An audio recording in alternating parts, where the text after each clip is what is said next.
חברים יקרים, שלום לכולם וברוכים הבאים לפרק נוסף בפודקאסט המרדף אחר האמת. והיום תכף אנחנו ניגע באורח המיוחד שיושב כאן משמאלי, אבל לפני כן אני הולך להציג לכם פה איזשהו קונספט חדש, שבעצם מה שהולך לקרות בו זה הדבר הבא. יועד שלנו כאן תכף יציג את עצמו כמו שאמרתי, אבל יועד הוא בחור מיוחד, והוא לא סתם מיוחד כי אנחנו מביאים אותו לפה, אלא הוא מיוחד אפילו אקסטרה על המידה, כי יועד הוא חבר באקדמיה לכלכלה חדשה. ויועד היום הולך לקבל בעצם את השרביט, והוא הולך לראיין אותי. אתם כתבתם לי לא מעט הודעות וגם בתגובות באינסטגרם שלי ובפרטי, שאתם רוצים לשמוע אותי קצת יותר מדבר, ואותי קצת יותר נותן מהמידע שלי ומהערך שלי, וממה שאני יודע ואתם אוהבים לשמוע. ואמרתי למה לא, ולקחתי את הקונספט הזה בשביל לא סתם לעשות כל הזמן פרקים לבד שגם יעלו בעתיד. החלטתי להביא חבר מהאקדמיה, כל פעם נביא חבר אחר, וזה איזשהו קונספט נחמד ככה שאני גם נותן להם את הבמה גם להציג את עצמם ולראיין אותי ולשאול אותי שאלות שכנראה מאוד מעניינות אותם לדעת, ועכשיו אני יכול לענות להם את זה פנים מול פנים, אחד על אחד. אז יועד, מה שלומך? כיף שאתה כאן. בוא תן לנו כמה מילים על עצמך, מאיפה אתה, מה אתה עושה, ואז אנחנו ישר נצלול לעניין.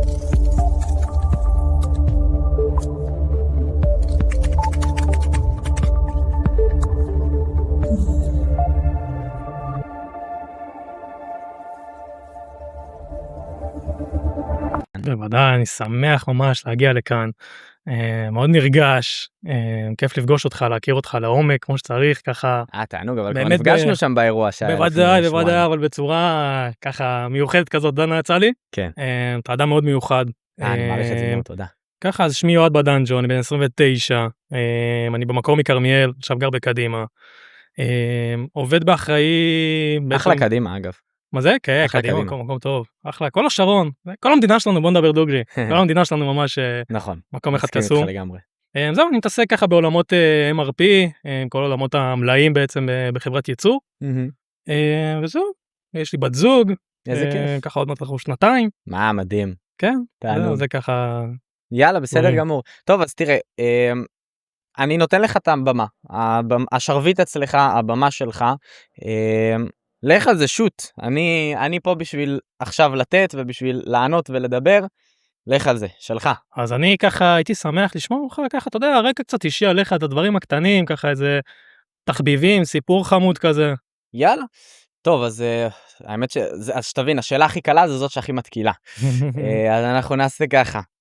בדרך כלל בגלל אני לא רגיל להגיד את זה בעצמי, אבל מי שלא יודע או לא מכיר, שמי איתי אונגרזון, אני יודע, זה שם מעניין, אנחנו משפחה יחידה במינה בעולם, וכל מי שנמצא בקצוות של העולם, קשור אלינו בדרך כזאת או אחרת, אז אנחנו באמת משפחה אחת, שזה גם מעניין.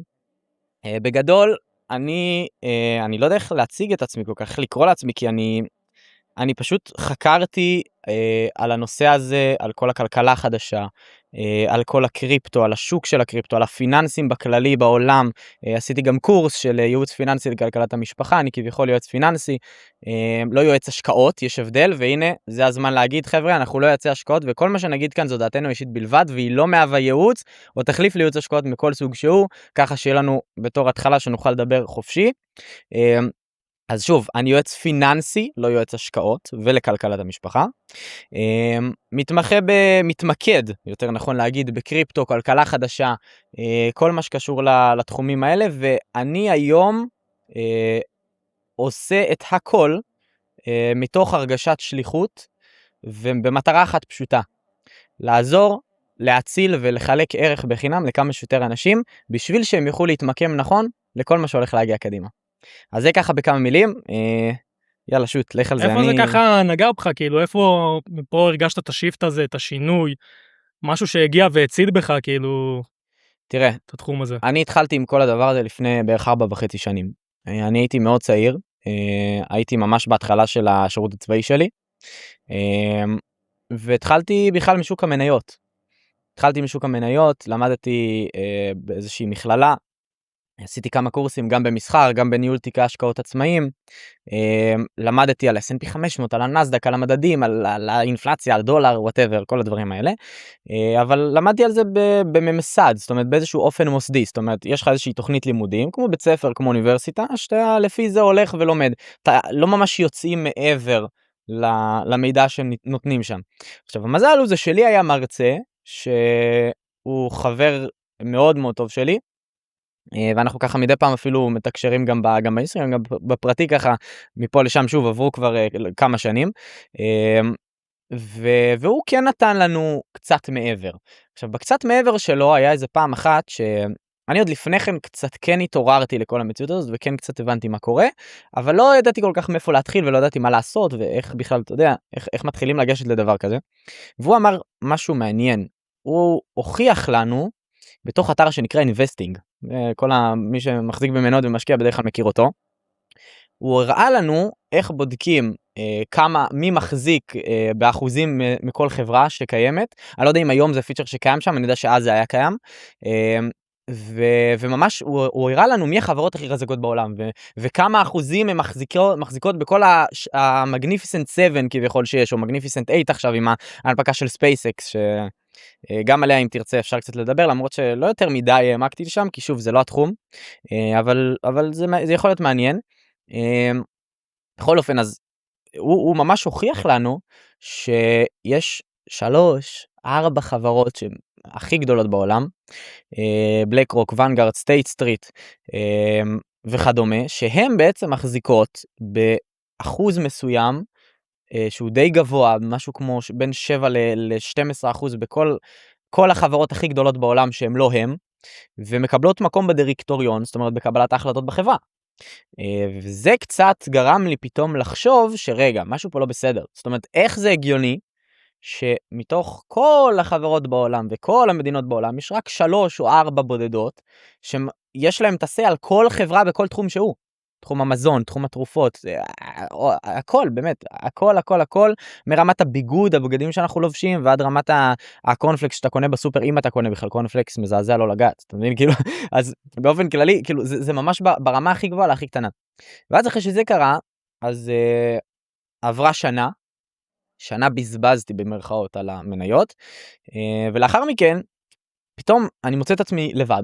אחרי שסיימתי את כל הקורסים, כל ההכשרות, מסחר, השקעות, זה עניינים, סיימתי הכל, ואני יושב, ואני אומר לעצמי, רגע, למה מלכתחילה בכלל התחלתי ללמוד את זה? ואז הגעתי למסקנה שלא קיבלתי תשובה לשאלה שבגללה התחלתי ללמוד את זה. והשאלה הייתה השאלה הבאה, מה זה לעזאזל ביטקוין? ואני הייתי בטוח שזה מניה עד אותו רגע, הייתי בטוח שזאת מניה. ונכנסתי למניות, פתאום אני אומר, רגע, לא למדתי על ביטקוין, כאילו, מה לימדו אותי פה? ואז אמרתי, רגע, הלכתי, חקרתי לבד, קצת גוגל, קצת עניינים, ופתאום אני מגלה שזה בכלל שוק אחר, תחום אחר לגמרי. ומאותו רגע גם ישר קורסים של מסחר, הכל. אני בן אדם שמאוד מאמין בלהוציא כסף עבור ידע. אני חושב שזה אחת מההחלפות אנרגיה, אני בכוונה קורא לזה החלפת אנרגיה, כי כסף זה אנרגיה הרי בסופו של דבר. זה אחת מההחלפות אנרגיה הטובות ביותר שבן אדם יכול לעשות לעצמו, בעיניי. ואני הוצאתי עשרות אלפי שקלים על קורסים ועל הכשרות ועל כל מיני, אתה יודע, תעודות ועניינים כאלה, אמרתי לך, ייעוץ פיננסי, כלכלת המשפחה, ניהול תיק השקעות עצמאי, כל מיני דברים כאלה. הוצאתי באמת עשרות אלפי שקלים בשביל לקבל איזשהו ידע בסיסי על מה אני הולך להתעסק בו, אתה מבין? זה משהו חובה בעיניי. רק שאני בא, ואגב, לכן גם יצרתי את האקדמיה, כי הבנתי שאף אחד פה לא נותן מענה כמו שהאקדמיה שלי יכולה לתת.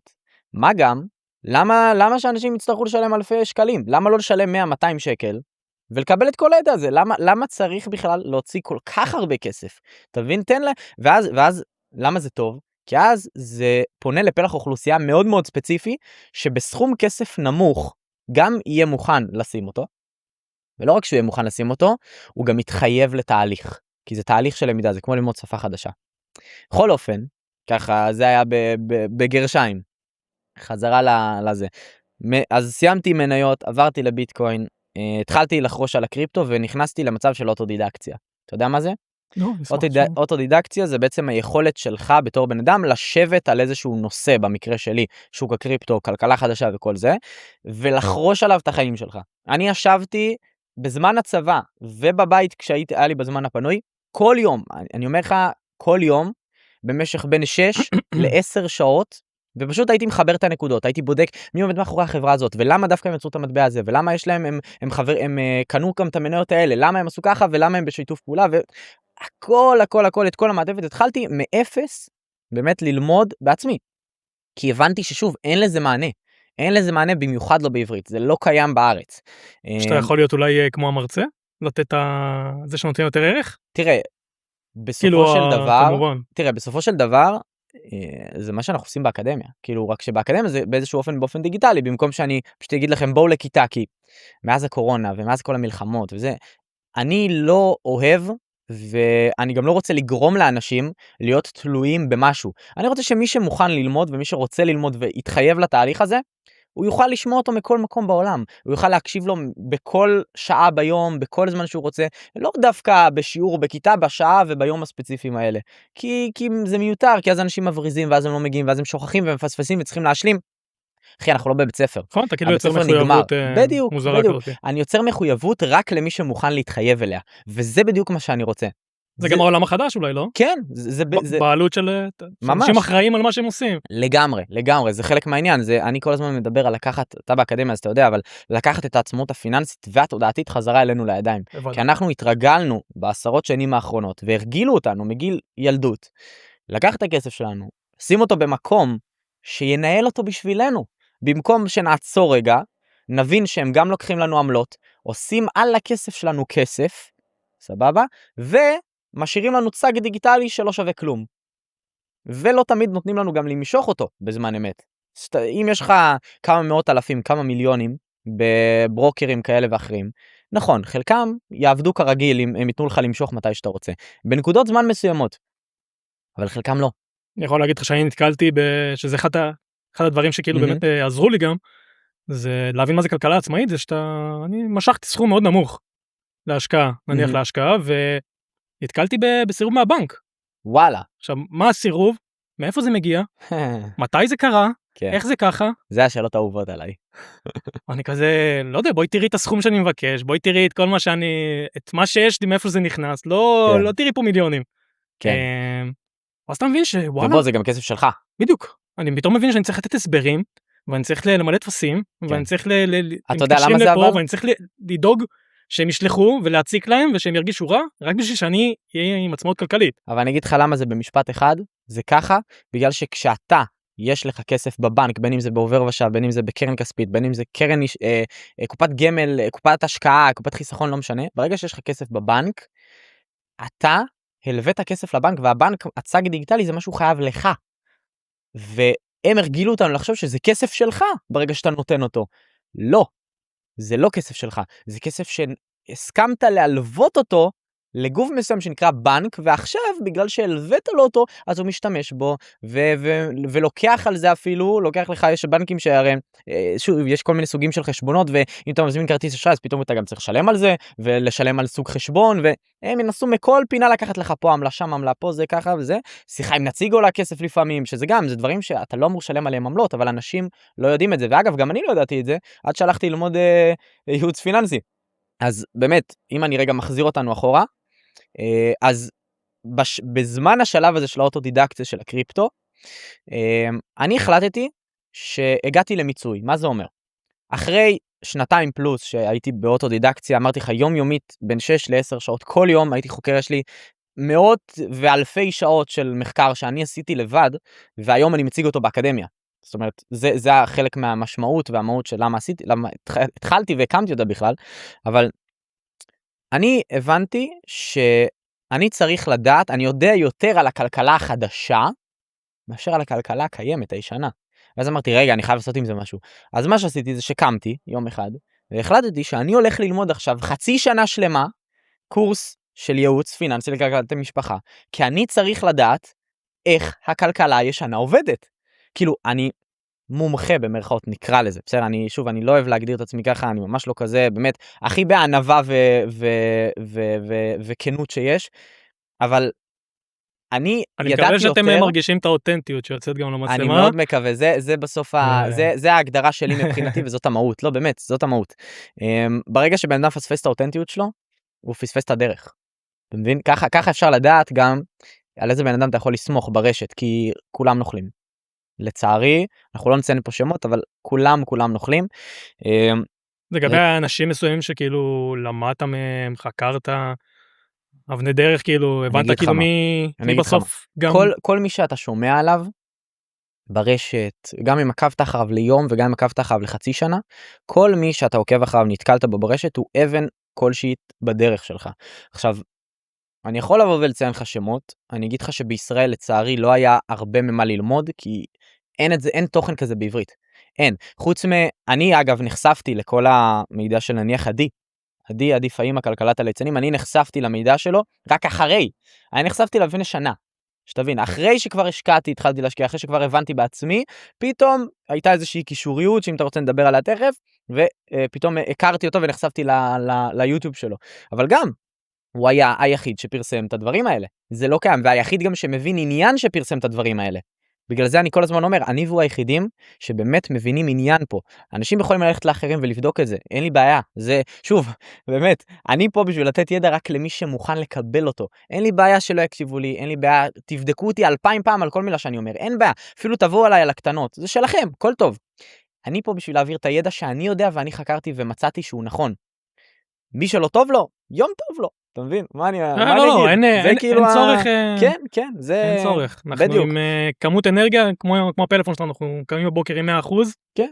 אתה צריך להחליט בסוף מי יקבל את חלק מהאחוזים האלה. כן. אני מסכים איתך. נכון. אז אם אני רגע חוזר, וככה אנחנו ככה נסכם גם את העניין הזה של ההתחלה, אז אני הלכתי ללמוד ייעוץ פיננסי לכלכלת המשפחה, לימודים של חצי שנה, רק בשביל להבין מה קיים היום, איך ריבית עובדת, איך אינפלציה עובדת, איך זה, עזוב שחלק מהדברים הם נכונים יותר, חלק נכונים פחות, כי בוא אנחנו נגיד על אינפלציה, מי שמלמד פה אינפלציה בארץ יבוא ויגיד לך, כן, זה אינפלציה נקבעת כתוצאה מהעלאת הריבית בבנק ישראל או ההורדה שלו, ואז זה משפיע על המחירים. לא, אינפלציה לא קורית בגלל זה, אינפלציה קשורה בכלל להדפסות כספים בפדרל רזרב בארצות הברית, אין לה שום קשר, אולי יש קשר מאוד מאוד מאוד קטן לריבית בבנק ישראל, אבל הקשר שיחד איתו אנחנו בכלל עכשיו בתהליך של היפר-אינפלציה בעולם, לא בישראל, זה בגלל ההדפסות כספים שלהם שם. וגם את זה לא אומרים, אתה מבין שזה הדבר הכי פשוט. אני שואל בן אדם, יש לי חבר, אספר לך סיפור קטן, וואלה, לא ראיתי אותו איזה 3 שנים. 3 שנים לא ראיתי אותו. נפגשנו, הלכתי עם איזה חבר באיזה ערב אחד ברוטשילד, הלכנו לאכול גלידה. פתאום הוא הופיע שם בתור. התחלנו לדבר וזה, מה קורה, עניינים. אמר לי שהוא הלך ללמוד, איך זה נקרא? ייעוץ, לא ייעוץ פיננסי. לא, כלכלה ומינהל עסקים. כלכלה ומינהל עסקים. ואז אני אומר לו, טוב, בוא תלמד, כאילו מה, לא בוא תלמד אותי, אנחנו שנייה בשיחה, אבל בוא תגיד לי, סתם אמרתי, אני אשאל אותו איזה שאלה, מה זה אינפלציה? הוא אמר לי בדיוק את מה שאמרתי לך. הוא אמר לי שאינפלציה מושפעת מהעלאה והורדת ריבית בבנק ישראל. מאוד, תגיד לי, אתה 3 שנים, אתה עוד שנייה בסוף של התואר הראשון שלך. אתה לא יודע מה זה אינפלציה? אז הוא אומר לי, לא לימדו אותנו. אז הוא אומר, רגע, אז מאיפה אתה יודע? בדקתי את זה מתי שמעתי. אתה מבין? זה מה שלא מלמדים בתואר. שזה העיקר לכלכלה. כן, מה זה הבסיס? למצב הנוכחי. הם צריכים לפתור את המצב הנוכחי כביכול. אחי, זה הבסיס. את הבסיס אין.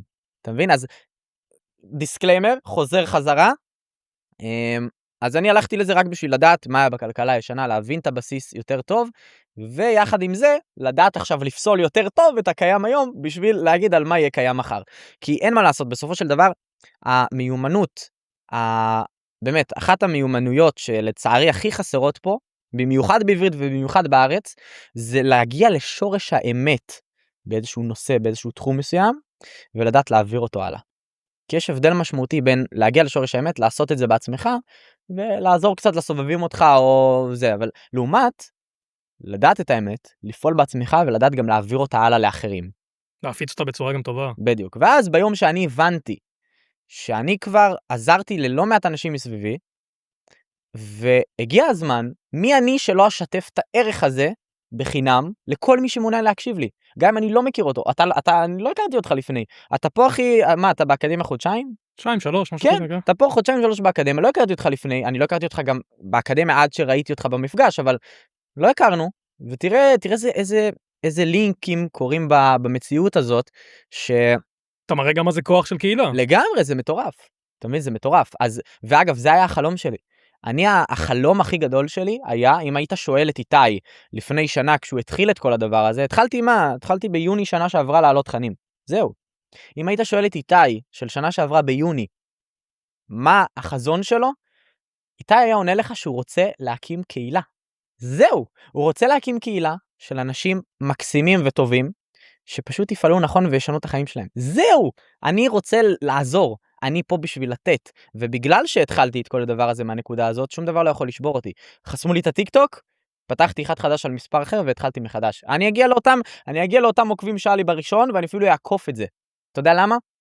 כי זה לא מעניין אותי, כי הבסיס שלי הוא חזק, כי הבסיס שלי זה לתת ערך, לתת מידע, לתת אותי, את מה שאני יודע להביא לעולם, ומה שאני מבין שנכון, אני רוצה להציל נפשות, אני יודע שזאת השליחות שלי, אני פה בשביל לתת ערך, אתה מבין? ולכן הדברים האלה שקורים מסביב, זה סתם רעשי רקע, אתה מבין? כי מה שמעניין בסוף, וזה גם בהשקעות, אני כל הזמן אומר לכם, תשים לב, גם בהכרזות, גם בקורס של האקדמיה עצמו, אני כל הזמן אומר לכם בשיעורים, המהות זה לעזור, המהות זה לתת, ובלי הדבר הזה, זה לא שווה כלום. כי מה זה שווה שיש לך כמה מיליונים בבנק? אם אתה, עזוב, גם אם אתה יודע מה לעשות איתם, אם יש לך כמה מיליונים, אבל אתה לא נותן לסביבה שלך, אתה לא עוזר להם גם בתהליך הזה, אתה לא עוזר להם, אתה לא משחרר אותם גם לחופשי, אז מה זה שווה? בסוף לא באנו לפה כן, מה זה שווה? ליהנות עם הכסף ולבזבז על הנאות רגעיות. כן, ולצערי אנשים לא מבינים, כי המיינד שלנו, המיינד רודף אחרי חומר. כל הזמן הוא חושב על איך אני יכול להשיג, על איך אני יכול זה, איך אני יכול לקחת בשבילי. אבל רצון הנשמה הטהור, זה איך אני יכול לתת. ברגע שאתה נותן, ברגע שאתה שם את הדגש, ואני, זה צמרמורות שאני מרגיש עכשיו צמרמורות, לא יודע אם גם אתה, זה אישור, זה אחי, זה. אני אומר לך, רצון הנשמה זה לתת, רצון המוח זה לקחת. וברגע שאתה מתמקד ברצון הנשמה שלך, ברגע שאתה מתמקד בלתת, השמיים הם הגבול. אין, אפילו הם לא הגבול. אמרתי לך גם אז שדיברנו מחוץ עוד לפני שהתחלנו להקליט. הבן אדם היחיד בעולם שיכול לעצור אותך, אותי, כל בן אדם אחר, במעגל הפנימי שלו, זה רק אתה עצמך. זהו, אין שום תקרת זכוכית. כל התקרות זכוכית שמדברים עליך בתחומים שונים בזה, זה תירוצים. ושאתה היחידי שתפרוץ את הדבר הזה. בדיוק, אחי, זה תירוצים. זה תירוצים, ותירוצים אתה יכול להמציא את הטובים ביותר. תמיד יש תירוץ מדויק. כמו שאמרתי לכם בבנק, כאילו הייתי ככה קרוב, לא, יאללה, טוב, נוותר, טוב, מה הם רוצים ממני, למה אני צריך להתקשר אליהם? כן. מה, אני עובד אצלם, הכסף שלי? כאילו, אבל אני יכול להגיד לכל מי ששומע את זה, לא משנה, כל קורס בחיים, או ספציפית בוודאי הקורס הזה, זה נותן לך את הכלים האלה באמת לכלכלה עצמאית, אתה באמת מבין? איזה כיף. אתה מדבר על האקדמיה, כאילו. על האקדמיה, ואני מאמין שזה רוחבי בכללי בלמידה, אבל בטח ובטח אצלנו, שזה פותח לך את הראש, ואתה חייב להבין שאין, אם אתה לא תעשה את התנועות, אתה לא תעשה את הדברים, אף אחד לא יעשה את זה. כן. שוב, דברים לא מסובכים, לא מוגזמים, לא קשים ממש, אבל כן הם בירוקרטיים, כן הם קשים. תשמע, בכל דבר יש משהו טכני, בסופו של דבר זה, גם אמרתי את זה לדעתי מקודם, וגם דיברנו על זה לפני, זה ללמוד שפה חדשה. זה ללמוד שפה חדשה, ובגלל זה גם לא לכולם, כי אתה יודע, אנשים עכשיו בחיי היום-יום שלהם הם באים, וכאילו, מה עכשיו הוא בא אליי עם הכלכלה החדשה הזאת, וקריפטו? מה זה קריפטו בכלל? אמרו שזה עונה, שביטקוין זה עונה. אנשים חושבים שביטקוין זה קריפטו. זה מה שהם חושבים. הם לא מבינים שיש פה עולם. לא, אנשים פשוט הולכים על השטחי, כאילו מבחינתם זה שקל, כאילו משקל במטבע, זה עובר לדיגיטלי וזהו, לא מבינים מה הולך מבפנים. אגב, ככה הם בונים על זה, ככה זה יהיה. הרי איך הם הולכים לעשות את זה? הם לא הולכים לבוא ולהגיד לך, החברות הכי גדולות בעולם, הם לא הולכות לבוא ולהגיד, אנחנו אימצנו עכשיו את ה-XRP Ledger, או את ה-Stellar Lumens, לא משנה, אנחנו אימצנו את הטכנולוגיה שלהם עכשיו אנחנו נטמיע ונעביר את כל הערך בעולם על גבי הטכנולוגיה הזאת. הם לא הולכים להגיד את זה, במיוחד לא לציבור וגם לא ביניהם. הם פשוט הולכים, במיוחד כלפי הציבור, להגיד, אהלן חבר'ה, עברנו לתשתית דיגיטלית. מהיום זה פועל באופן X, לעומת האופן Y שזה היה פועל עד היום. תהנו. ככה זה הולך להיות, הם לא הולכים לבוא ולהציג לנו, הנה ככה זה קורה וזה למה. אתה מבין? רק ככה מהפכות גדולות קורות. נכון. רק בשינויים דרסטיים.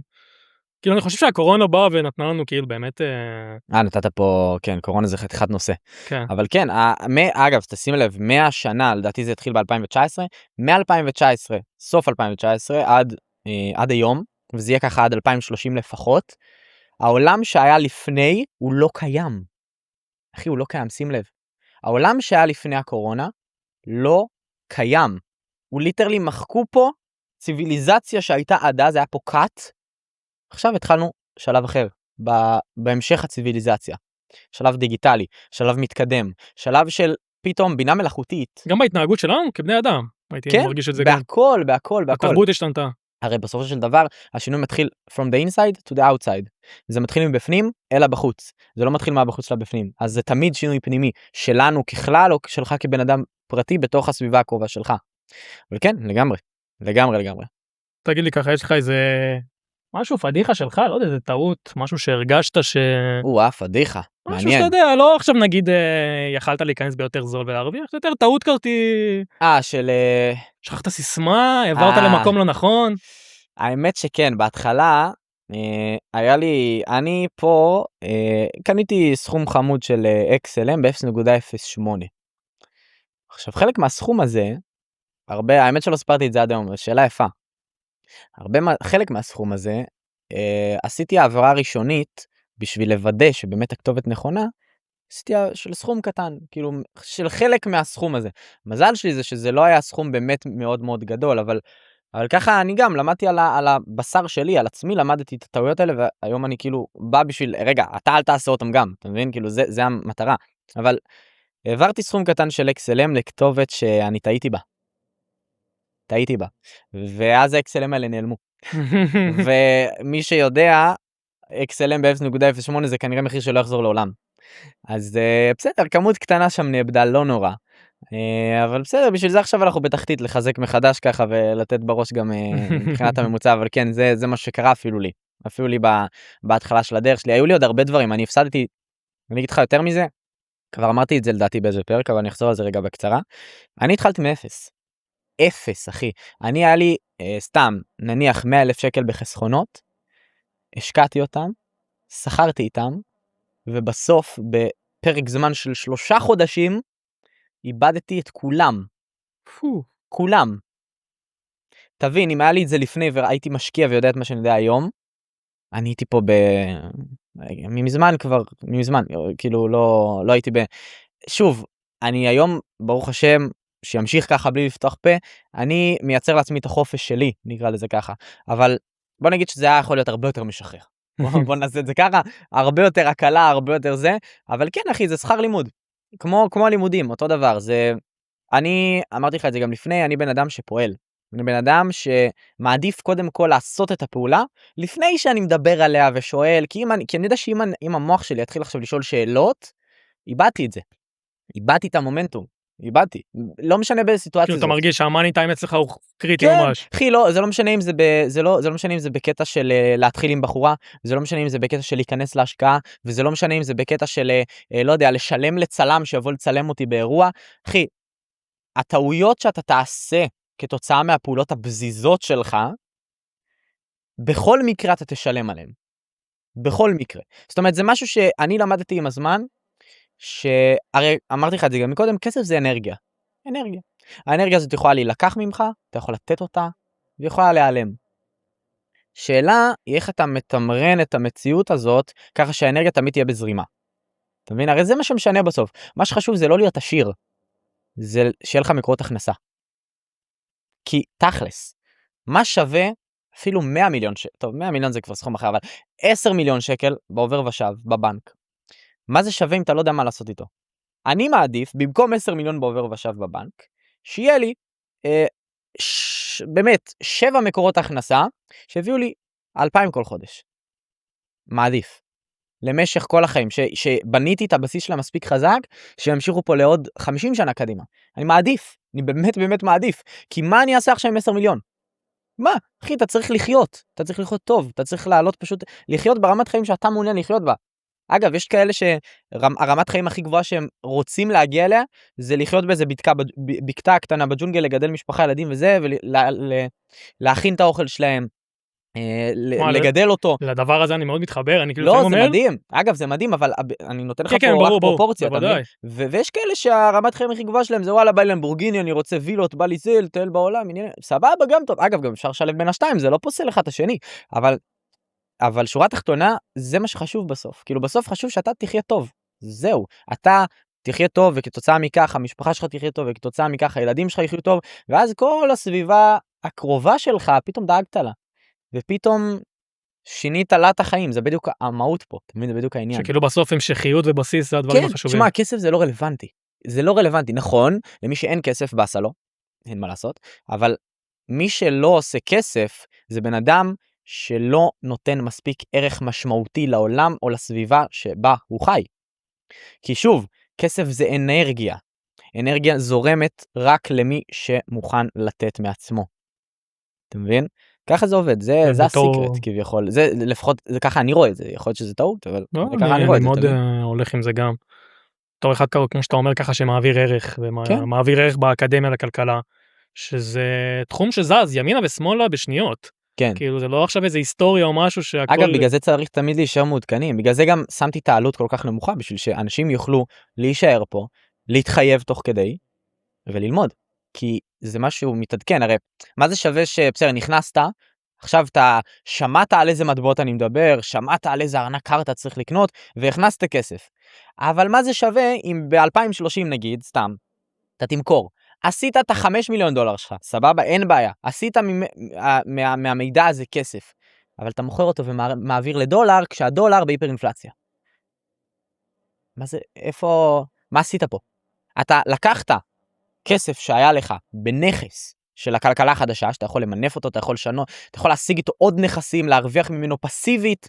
לקחת את הנכס הזה, והחלטת פשוט למכור אותו ולהמיר לדולר, ולהחזיר עוד לבנק אחרי זה, לכלכלה הישנה כשאתה במעבר הזה לכלכלה החדשה.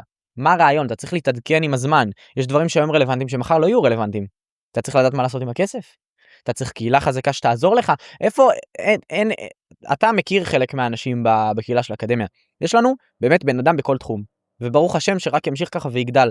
אבל אם אתה צריך משהו, תפנה לקהילה, יש לך הכל. הכל. יש לך סוחרי מתכות. יקנו ממך את המתכות שלך ואתה תמכור אותם לאחרים. יהיה לך מישהו שהוא עובד אדמה והוא מגדל את כל החול שלו בעצמו והוא ילמד אותך איך לעשות את זה בעצמך. או יהיה לך אחת שהיא נוודת דיגיטלית והיא תלמד לך איך להכניס הכנסה פסיבית ממה שהיא עושה. או יהיה לך אחד שמתמחה בנדלן בחול, ואז אתה תוכל לדבר איתו והוא ייקח אותך כאחד שעובד יחד איתו. והוא ילמד אותך איך לעשות את זה ולעשות את זה בעצמך. עם נכסים שכבר יהיו בידיים שלך. אבל לא, אבל אני רציתי את המידע ורציתי לצאת כי 170 גדול עליי. אתה מבין? אתה יודע, זה... בוא, הבנת את הפואנטה, הבנת, זה תהליך בגדול, זה מה שאני אנסה להגיד. תראה, גם בסופו של דבר, אתה יודע טוב מאוד אני מניח שאולי שמת לב, אני מוציא על ימין ועל שמאל אנשים באקדמיה. כל הזמן יש תנועה, ובין היתר, בדרך כלל התנועה היא לא שבן אדם בא וכותב לי אני רוצה לצאת, כי מי שבפנים מבין ישר איזה ערך הוא מקבל ברגע שהוא מתחיל לראות את הזה, אנשים בדרך כלל לא יוצאים, אבל אני מוציא, אני שולח להם הודעה, פחות מתאים שאתה תהיה איתנו. מה, זה אנשים שבאים לעשות סיבוב כאילו? כן, כן. היה לי אחד שנרשם לאחרונה, שהוצאתי אותו, שכתבתי לו גם אחרי אמיתי תשמע, אין לי בעיה עם זה שאתה נכנסת בשביל הידע וזה, קח אותו חופשי בחינם שלך. הכל טוב. אבל אני לא מעוניין שאנשים כמוך ימשיכו איתנו. לא בקטע רע, בקטע הכי אוהב וכנה שיש. כי אני מחפש סוג מסוים של אנשים שפה בשביל לתת לאחר ולא רק בשביל לקחת. ומי שנכנס בשביל, הנה נכנסתי ויש לי את הידע, ביי אני יוצא, ראיתי את כל הקורס, או הרי זה קורס מתחדש, כל שבוע אני מעלה שיעורים חדשים, אז הוא לא באמת יכול לראות הכל, אבל מי שלא מבין שזה תהליך למידה, ומי שלא מבין שזה תהליך שנבנה עם הזמן, וצריך ללמוד אותו ולהיות על הדברים, וקהילה חזקה ותומכת שתהיה איתך, הוא לא, אני מהר מאוד יוציא אותו. מהר מאוד אני יוציא אותו, כי זה לא המהות, זה לא רלוונטי. זה בסדר שיהיו עוד אנשים שזה, אבל בשביל זה יש את האינסטגרם שלי. אתם יכולים לעבור על כל הרילים, על כל הזה, אני בטוח שאתם תמצאו פיסות מידע מעניינות שתוכלו להבין מהם הרבה מאוד דברים. למה שתיכנסו לאקדמיה? אתה אין מבין? ספק. לא, אני יכול להגיד פה לכולם שבאמת יש משהו בקהילה. במפגש האחרון שנפגשנו, זה הפעם הראשונה שבאמת ראיתי את כולם, ואתה באמת... חלק מהם, לא כולם היו, אבל כן. את רובם, כן.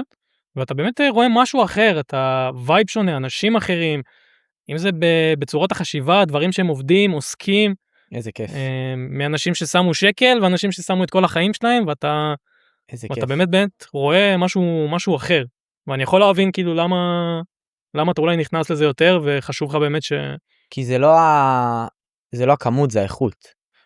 אמרתי לך, אני לא פועל ממניע של כסף, אני לא פועל ממניע של תביאו לי, אני פועל ממניע של לתת ערך, ואני לא רוצה לתת ערך לאנשים שהם לא ייתנו את הערך הזה חזרה בעתיד. אני לא מחפש את זה, אני מחפש את המוסר אצל אנשים, אני מחפש את הרצון הטוב, את הערכים שהם מביאים איתם לקהילה, אתה מבין? אתה היום יכול לשלוח הודעה באקדמיה, ואתה גם בעצמך אמרת לי את זה מקודם, יכול לשלוח הודעה על הכל, היו לי אנשים שלא ידעו לפתוח ארנק קר, עכשיו פגישה איתי אני לוקח על זה תשלום, אין מה לעשות, מי שרוצה שאני אשב איתו באופן פרטני אחד על אחד, הוא יצטרך לשלם את התשלום הזה, אבל זה גם בסדר אם הבן אדם לא רוצה לשלם את זה, והוא עדיין רוצה לעשות, אז אמרתי לו, תשמע, תשלח הודעה בקבוצה, תשאל לי מישהו מעוניין לשבת איתך, אחי, באותו יום, 3 אנשים שלחו לו הודעות בפרטי, אמרו לו, בטח, תבוא אליי, אני גר פה, תבוא לפה, אני אבוא אליך, אחד אמר לו, והוא נפגש ועשה את זה. מדהים, מה צריך יותר מזה? מה אני צריך? זה הדברים שעושים לי טוב. לשמוע את הדברים האלה, לראות את הקהילה ככה חיה ועוזרת, אחי, זה שווה הכל בעיניי. מבין אותך, עשית את שלך, כאילו אתה רואה את כן, תשמע, לא עשיתי את שלי, יש לי עוד הרבה מה לעשות ולהגשים, אבל כן, לגמרי, זה ממלא אותי. רואים את הדברים. זה ממלא אותי, כן. אנשים בכללי שצועדים ועושים דברים כאלה, במעבר לקהילות, להסתכלויות שונות. זה הכלכלה החדשה, אבל. ככה זה עובד. הכלכלה החדשה זה לתת לסובבים אותך, הם ייתנו לך חזרה בהתאם, ופשוט לבנות איזשהו משהו שקהילתיות כזאת, זה המדינות הבאות אבל אולי? כאילו אנחנו הולכים להיות מדינה בתוך מדינה, כאילו קהילות בתוך... אני אגיד לך מה, בפועל אין באמת מדינות, זה הכל חברות. זה כמו שתבוא ותגיד לי, אז אתה חברה בתור חברה. כן. פשוט אנחנו מיעוט, מאוד מיעוט, ואגב זה מה שעושות את זה כל כך מיוחד, כי המיעוט בסוף, ההשקעות הכי טובות הם אלה שהעולם לא הכיר. ואנחנו מדברים פה על ההשקעות הכי טובות לפני שהעולם מכיר. ואתה ממש רואה את זה, אנחנו אפילו לא 10% בעולם. אפילו לא זה, אנחנו פחות מזה. ואם אתה תלך לישראל, מדובר פה על מאות בודדות, אפילו לא 1,000, אפילו לא אלפים, של אנשים שבאמת גם פעלו, גם על הדברים, גם לומדים תוך כדי את התהליך.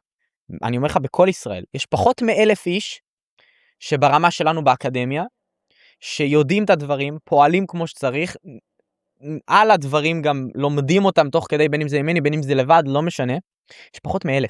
אני אומר לך, מספרית, יש פחות מ1,000. אז זה מטורף, זה mind blowing, ברגע שאתה מבין את המספרים, זה משהו שאתה, עצם זה שאתה פה, זה הזיה. בעיניי, בקטע טוב. זה הזיה. זה מובן. אני לא דמיינתי שאני בתוך שנה אגיע למצב שאני לוקח מישהו מהקהילה שלי והוא מראיין אותי. לא חשבתי, אחי, אפילו לפתוח את האקדמיה אפילו לא היה לי בראש. רק ידעתי שאני רוצה קהילה, אמרתי לך, זה היה החזון שלי. זהו, קהילה גדולה, זה מה שאני רוצה. כמה שיותר גדולה שתהיה לגעת, בכמה שיותר אנשים ומשפחות לעזור, זהו. לא ידעתי איך אני עושה את זה. לא התחלתי מזה גם. מדהים איך שהמציאות הזאת בונה את עצמה, כן, מדהים. זה מרגש אותך להיות בנקודות האלה? מאוד, ואני גם מניח שרואים את זה. תשמע, גם עכשיו, תקן אותי אם אני טועה, אחי, אני באנרגיה צי. זה אש שלא יכולה לרדת, אני יכול 24 שעות לדבר איתך. באמת, דוגרי, אני אומר לך, אני יכול 24 שעות לדבר באותה אנרגיה בדיוק על הנושאים האלה, אבל. נושאים אחרים אחי, אתה תראה אותי מתחיל לפייק. כאילו זה לא באמת, וזה לא כי יש פה קפה. דוגרי, אני אומר לך. כי זה מחיה אותך, העולם הזה. אני אגיד לך עוד משהו ככה עליי. אחי, אני כל יום, משעה 6-7 בערב, מתחיל לפייק. לא משנה מה זה הגוף שלי, כביכול מכין את עצמו לשינה, אחי, כבר מ6-7 בערב. אני מקווה שזה טוב. כאילו זה נשמע. לפי מה שמוכר לי, זה דווקא זה טוב, כי אתה כאילו הולך עם השקיעה. השמש והזריחה והשקיעה, כן. אבל, ואני יכול להתעורר. לא, אבל שתדע שאני בטבע שלי, ככל שאני קם מוקדם יותר, אני ערני יותר. משהו, זה מדהים בעיניי, אני אוהב את זה. אני מאוד בן אדם של בוקר, אבל אני גם עוד בן אדם של לילה, ולפעמים זה ככה הולך אחד על השני. אחי, אני פשוט בן אדם של לחיות. דוגרי אני אומר לך, זה באמת ככה, ואני מניח שרואים את זה גם על האנרגיה שלי, ובמיוחד גם, עזוב את השיעורים, וזה גם בחוץ, באינסטגרם, וזה, אני משתדל לשמור על אנרגיה גבוהה תמיד, תמיד, תמיד, במיוחד בנושאים האלה. כי זה, אתה יודע, נוגע אליי, אין מה לעשות. מרגישים את זה עליך. איזה כיף, מעריך מאוד. לעומת האדישות שלי, קצת יותר... לא, בסדר, שמה, זה גם... סוג של אנשים וסוג של דברים. כן, לגמרי. תראה, בינתיים אני אגיד ואוסיף, שכל הדבר הזה לא היה קורה אם לא אתם. באמת אני אומר. אני אסיר תודה, ואתה יודע, אני גם אמרתי את זה באירוע שהיה לנו, ואמרתי את זה גם באירוע הקודם שהיה לנו של האקדמיה, ואני אומר את זה גם בשיעורים של האקדמיה, ולכן בהכרזות ובדיונים, הכל. כי בלעדיכם הדבר הזה לא היה קורה, ואני באמת באמת שמח, ולכן אני גם כל כך שמח לתת לכם את הפלטפורמה הזאת, כמו שאתה יושב פה מולי היום, של לבוא ואתה יודע, להציג את הדברים גם מולי, ואז אני גם יכול לראות איך באמת להבין את הקהילה הזה יותר? עובד. כן, גם להכיר אתכם בפן האישית. שמה, אני לא מכיר, אין עוד קהילות בארץ שעושות אירועים ברמה שאנחנו עשינו. אין. אתה מכיר קהילה שלקחה את אמרתי לך, היה עד לאותה נקודה בערך 120 איש באקדמיה. אני הייתי מוכן שכל ה-120 איש יגיעו. כל ה-120. אני יצאתי ממני, הבאתי אתכם ליחטה, היה שייט, היה שף, היה צלמים, היה אירוע, היה הרצאה ממני. תן לי עוד קהילה שעושה את זה, זה לא קיים, לא ל100 איש. לא. זה לא קיים. עכשיו... ובטח אם עושים זה יותר כמו טקס כזה, או... כן, כן. או איזו הרצאה כזאת שכאילו... ולמה היה חשוב לעשות? זה לא בשביל להראות משהו. אתה יודע, רגע, אתה גם יכול לראות באינסטגרם, כן, פרסמתי על זה קצת, אבל אני לא עושה על זה אפילו ממומן, כי אני לא רוצה שאנשים יבואו אליי בגלל דבר הזה. זה לא המהות, זה אני נותן לכם כמתנה ממני אליכם, כי אני רוצה להראות לכם ולהביע את הערכה שיש לי. כי זה לא מובן לי מאליו. זה ממש לא מובן לי מאליו, וזה מדהים בעיניי לראות כל כך הרבה אנשים, ששוב, זה אמנם, אנחנו מיעוט, אנחנו דיברנו על זה מקודם, פחות מ10%, פחות מ1,000 איש, אבל עדיין, זה הרבה מבחינתי, אתה יודע מה זה לראות 100 איש סביבך ולדבר מולם, זה מטורף, מטורף. לא דמיינתי, אמרתי לך, לא דמיינתי שזה יקרה בכלל, שאני בכלל אהיה בפסיק מהדרך הזאת. אז אני באמת מודה על זה, תודה רבה. לך, לכל מי שמקשיב, אתם חלק מהעניין הזה, גם אתם באקדמיה, גם אם אתם לא, באמת אני מאוד מעריך את זה, תודה, תודה, תודה. תודה רבה לך, מעריכים את זה מאוד מאוד מאוד. דיברנו על זה קצת, אני אגע על זה שוב קצת, על העניין הזה של הכלכלה העצמאית הזאת. אוקיי. מה הייתה, לא יודע, איזה נקודות, כללים, עזרה, איך לפרוץ את זה בעצם, איך כאילו להבין שאתה אחראי גם מבחינת עבודה, או מכל דבר אחר, כאילו אתה אחראי באמת על הדברים האלה. תראה, אני אגיד לך את זה ככה. אחד הדברים הטובים ביותר שלדעתי צריך לשים עליהם את הדגש, זה שברגע שאתה עושה ועשית את הפעולות הנכונות, ואתה לומד ומבין מספיק את הגודל של האירוע, אתה יכול, קודם כל אתה לגמרי, מה זה יכול? חובה, להמשיך בחיים הרגילים שלך תוך כדי. זה לא משהו שאמור להרחיק אותם, או זה לא משהו שאמור לפסול אותם, או להפסיק אותם, ממש לא. השגרה שלך צריכה להישאר אותו דבר, הדברים שאתה אוהב לעשות צריכים להישאר הדברים שאתה אוהב לעשות, זה לא עולה אחד על השני, זה אחד בצל השני. אבל ברגע שאתה לומד את השינוי הזה, מבין אותו לעומק, פועל, נמצא בפנים, אקטיבי, ובאמת גם נניח באקדמיה או בכל מקום אחר, שאם היה הייתי בכיף נותן לו את הבמה, אבל אין כל כך בארץ, אבל או פשוט מוצא דרך ללמוד את זה, סבבה? אתה מקבל איזושהי תחושה, וזו תחושה, עזוב את הוודאות והאמת ולא האמת, זה לא רלוונטי. זו תחושה שלא משנה מה קורה, אתה בסדר. זאת אומרת, יש לך איזושהי נחת כזאת פנימית, שלווה שמגיעה אליך, לא משנה מה, פיטרו אותך מהעבודה. אתה התפטרת, חס ושלום קרה משהו, והיית צריך להפסיק רגע לעבוד לכמה חודשים, ואין לך הכנסה, whatever, אחי, אתה בטוב. אתה בטוב. למה? כי יש לך את ההשקעות האלה. אתה היית מהמאות אנשים הבודדים בישראל ובעולם, שקנו בזמן וצברו נכסים אמיתיים, פעם ראשונה בחיים שלהם, נכסים אמיתיים, והם היום הבעלים שלהם. וזה ישמש אותך לעתיד. אז... לא, גם אני רואה את זה גם כאילו, בהכי פשוט שיש, אתה גם עשיר באמת. יש לך עיניים, יש לך ידיים, יש לך שיניים, יש לך... כן. יש לך רגליים? יש לנו, בתכלס יש לנו את כל מה שאנחנו צריכים. הכל כבר built in, רק מה הבעיה? תחשוב על זה. מישהו, במרכאות. בוא נעשה את זה ככה. הם החליטו לקחת לנו את המים, לבקבק אותם ולמכור לנו אותם בכסף. שהמים היו פה עוד הרבה לפניהם. הם החליטו לקחת את כל עצי הפרי, אין יותר ברחובות, אתם רק עצי נוי, ולמכור לנו את הפירות. הם לקחו את האדמה שעליה אתה דורך, בנו עליה מגדלים או בתים, והחליטו שלקרקע הזאת יש מחיר, אז אתה צריך לשלם. אבל זה הזיה. כי העולם שאתה נולד אליו, בבסיס שלו, אתה לא אמור להיות חייב שום דבר, אבל מלכתחילה כשאתה נולד, אתה פתאום חייב משהו למישהו. אתה חייב לשלם על דירה, אתה חייב לשלם על מים, אתה חייב לשלם על פירות, אתה חייב לשלם על הכל.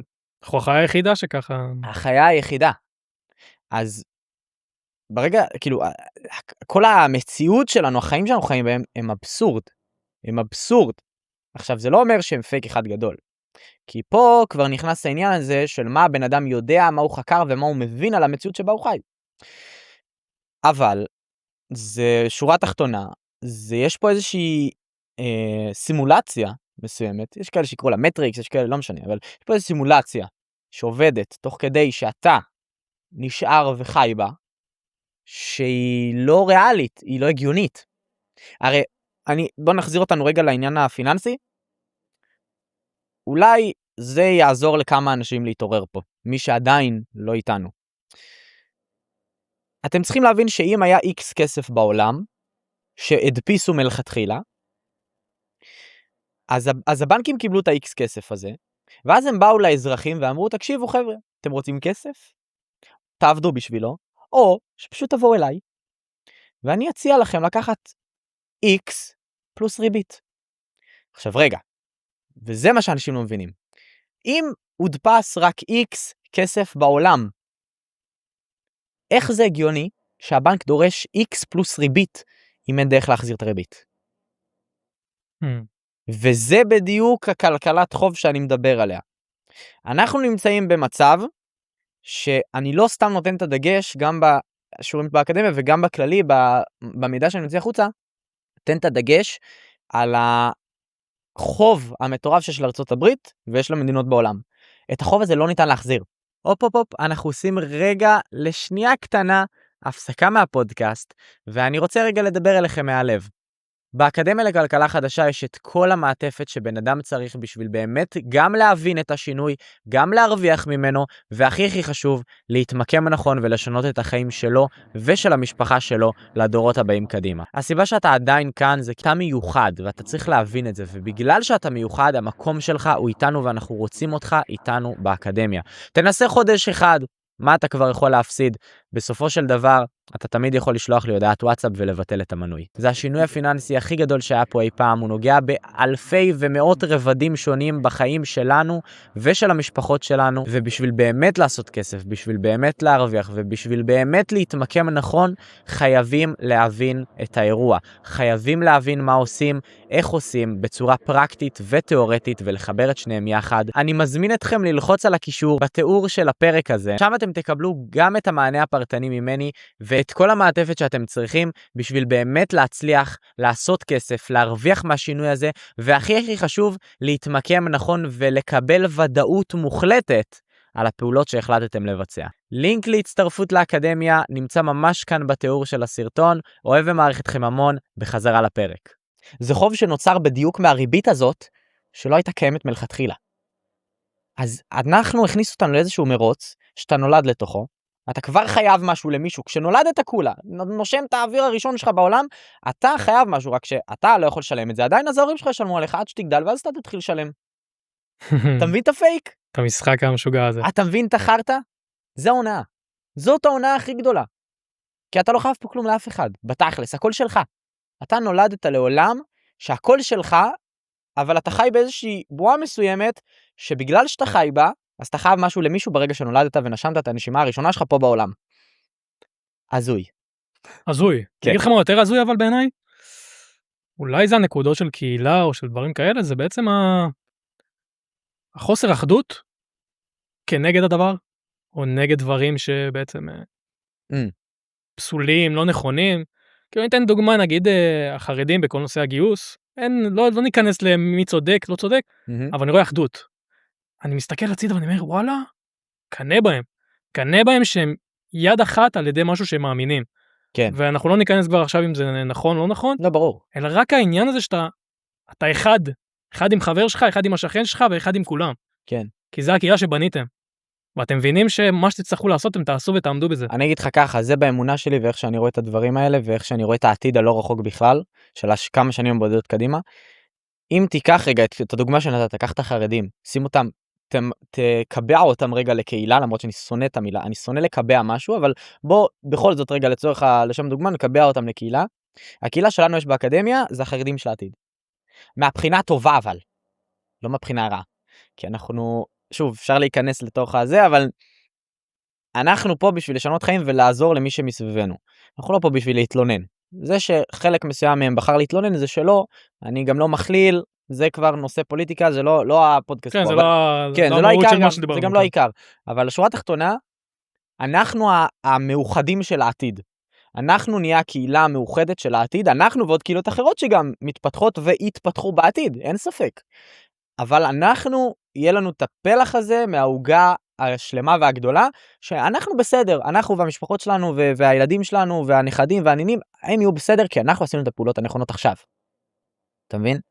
כי כשאתה מבין את זה, אז את התהליך הזה, את כל התהליכים בעצם שקורים בעולם, אתה יודע לבוא ולהגיד שזה נכון, זה מדויק מאוד להבין שהזמן הכי טוב שהיית צריך לפעול בו היה אתמול, והזמן הכי טוב הבא שאתה צריך לפעול בו זה עכשיו. כי אם אתה לא תפעל עכשיו, אז הזמן, אתה מאבד את הדבר הכי חשוב בעולם.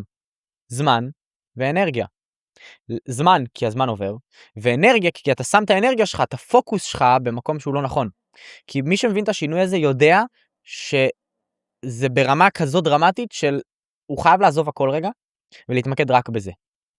שוב, אתה יכול לחיות עם החיים שלך תוך כדי, אתה יכול להמשיך לעבוד, יש כאלה שיצליחו לשלב את זה, אבל באופן מוגזם וטוטלי, מה שאני הייתי מצפה מאנשים, זה לעזוב הכל, להתמקד רק בזה, כי זה מה שישנה להם את החיים. העבודה שלהם גדולה ככל שהיא תהיה, מרשימה ככל שהיא תהיה, לא רלוונטית. סורי. רוב העבודות בשוק בכל מקרה יוחלפו על ידי AI תכף. כבר עכשיו זה קורה. כבר עכשיו מרגישים את הפיטורים כן. בעולם. יש לי חבר, שהוא עכשיו יצא לשוק ההייטק, בסדר? יש לו שנה ניסיון בניהול, הוא מתכנת, הוא מבין גם קצת ב-AI וזה, אני פשוט לא מהעולמות האלה, אז אני לא כזה בקיא, אבל יש לו רזומה מאוד יפה לבן אדם בגילו. אחי, הוא מדבר עם אנשים מהתחום שלו, כאלה שלמדו איתו בקורסים וכאלה, אין עבודה. הם לא מוצאים עבודה, ואם הם מוצאים עבודה זה שכר כל כך זעום שאתה בא ואומר, לא שווה לי אפילו, לך תמלצר, עדיף, תהיה מוכר פלאפל, באמת עדיף, הוא מקבל יותר, פר שעה הוא מקבל יותר. אז אין עבודות, ביקוש מאוד גבוה, ואנחנו בהתחלה של AI. אני אמרתי לא מעט גם פה, גם לכם באקדמיה, בדיוק לאן העולם הולך, זה בלתי... אני יכול להגיד לך שבשיחה אישית עם בת הזוג שלי, שהיא עובדת בהייטק, אז מדבר איתה על דברים וכל מיני תהליכים, ואיך העולם והכלכלה וככה ו-AI, יום אחד היא פתאום באה ואומרת לי, תשמע, אני פתאום קצת חוששת, אני פתאום, אני חשבתי שאני עד גיל 50-60, ואז אני אמצא איזה משהו על הדרך, כן. פתאום אני יודעת שאולי עוד עשור אני לא אהיה שם. אבל זה לא החשש הכי גדול שצריך להיות לאנשים, אתה יודע? כי אתה אמנם יחסית צעיר. אתה אפילו לא בן 30, אמרת, נכון? אוקיי.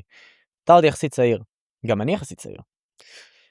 אבל יש אנשים שהיום כבר בגיל 40, בגיל 50, בגיל 60 ובגיל 70. ויש להם פנסיה. ויש להם קרן השתלמות שמנה וגדולה. חכה כשיהפכו אותה לשקל דיגיטלי, ופתאום כל הפנסיות יהפכו לתקציביות, שעל פניו זה נשמע נפלא. מה, מתקצבים לי את זה for life, אני לא אצטרך לעבוד. על פניו נשמע נהדר. אבל מה לא אומרים להם? שברגע שזה שקל דיגיטלי, שזה CBDC, או סטייבלקוין, whatever, אבל שקל דיגיטלי זה הכותרת, ודאי. אז לא רק שזה מתוקצב, זה לא רק שזה פנסיה תקציבית, או קרן השתלמות תקציבית, אלא היא הופכת להיות תקציב של שוברים. זה תקציב שנניח קבעו לך ממנו, חילקו את זה לא יודע, 30 שנה קדימה, נניח גיל 70 פרישה, שעזוב שהוא הולך לעלות גם לגיל 80 בקרוב, אבל גיל 70 פרישה, ועד גיל 100 בערך הממוצע, נגיד תוחלת חיים, אז יחלקו לך את זה ל-30 שנה, נניח 10,000 לחודש, סתם, בסדר, סתם. אז היום, אם היית בוחר בפנסיה תקציבית, אז היית אומר, יאללה, איזה כיף, יש לי 10 בחודש, אני יכול להוציא על מה שאני רוצה. אבל בעולם של שקל דיגיטלי והמערכת החדשה שאנחנו נכנסים אליה, בפן הפחות חיובי שלה, של מי שלא השקיע בנכסים הנכונים ולא מיקם את עצמו ואת המשפחה שלו טוב כמו שאנחנו עושים, המציאות הולכת להיות שיגידו לו ויקבו בשבילו שזאת הולכת להיות פנסיה תקציבית. ועליה ה10,000 הולכים להיות מחולקים לשוברים. יהיה לך שובר של 3,000 שקל נניח לתשלומים על הבית. ויהיה לך שובר של 4,000 שקל לתשלומים על מזון. ויהיה לך שובר של 3,000 שקל על תשלומים לתרופות. כל אחד פר הגיל, פר המצב המשפחתי שלו, פר הסטטוס שלו, האישי והנפשי, ופשוט פר האורח חיים שלו. אז, והסכום שיש לו בפנסיה. אז אתה מבין כבר שזה פתאום לוקחים לך את הדבר הכי חשוב, שנקרא חופש. ואני פה בשביל לתת את החופש לאנשים אחרים, עוד לפני שהם מבינים את זה. כי אנחנו פה בשלבים ההתחלתיים של הדבר הזה, אנשים קשה להם לראות את הקדימה, קשה להם לראות את המעבר.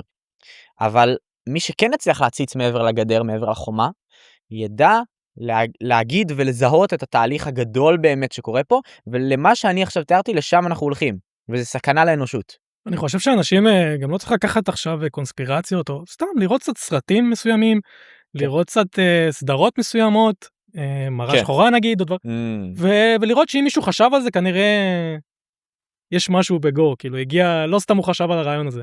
אתה יודע... הרעיון מגיע לו משום מקום. אתה יודע, הנה, זה בדיוק הפורום לבוא ולהגיד דברים מהסוג הזה. הנה, אני אספר עוד משהו אישי עליי. אני מדבר איתך באמת, לפני הרבה שנים, בגיל, מאיזה גיל 13, מאיזה גיל 14, משהו כזה. אמרתי את זה גם להורים שלי, גם לחברים הכי טובים שלי, וכאלה שיכולתי לסמוך עליהם. שאתה יודע, רק איתם, רק עם אנשים מאוד מאוד ספציפיים בחיים שלך, אתה מגיע לשיחות עומק אמיתיות. ואז בדרך כלל, עם אותם אנשים, תשים לב שהם נשארים איתך גם לאורך זמן. כי הם אנשים שהם פה בשביל להיות איתך לאורך כל הדרך, ואתה פה בשביל להיות איתם. וכאן ואיתם נוצרים באמת הקונקשנים הטובים ביותר שיש לך בדרך כלל. אבל רק עם האנשים שהצלחתי להגיע לשיחות עומק, אמרתי להם את הדבר הבא. אני, באמונה שלי, יום אחד הייתי לבד בחדר. שאלתי את עצמי, כאילו מאיפה המחשבה שלי בכלל מגיעה? זאת אומרת, מה גורם לי לבוא ולדבר? מה גורם לי לבוא ולחשוב על דברים? איך זה הגיוני שמישהו ימציא משהו בכלל? איך זה עובד? איך המוח שלו מצליח לשדר, לקבל איזשהו תדר או איזשהו מידע מסוים, שהוא פתאום מביא אותו לעולם, וזה חדש לגמרי, ולא היה עד היום. איך זה קורה? אני גם רוצה להיות כזה. ואז הבנתי משהו פשוט. חשבתי על סרטים, חשבתי על סדרות, חשבתי על הכל, על המציאות שלנו, והגעתי למסקנה אחת פשוטה, שאני עד היום דובק בה, ומבחינתי זאת האמת המוחלטת שלי, שאני מרגיש נכונה למציאות שאנחנו חיים בה היום. וזה נכון לכל תחום ולכל דבר בחיים. כל דבר בעולם שבן אדם יכול לדמיין או לחשוב עליו, חייב להיות קיים איפשהו. עזוב מה אתה יודע לעולם, עזוב אם אתה חושב שהוא שטוח, עזוב אם אתה חושב שהוא עגול, עזוב אם אתה חושב שאתה חי במולטיברס, או שאתה חי בעולם אחד, או אתה יש מאדים ועוד כוכבים וכדורים אחרים, עזוב, זה לא רלוונטי. שורה תחתונה, כל מה שאתה יכול לדמיין או לחשוב עליו, חייב להיות קיים איפשהו. כי אם לא, אז איך? זה לא הגיוני.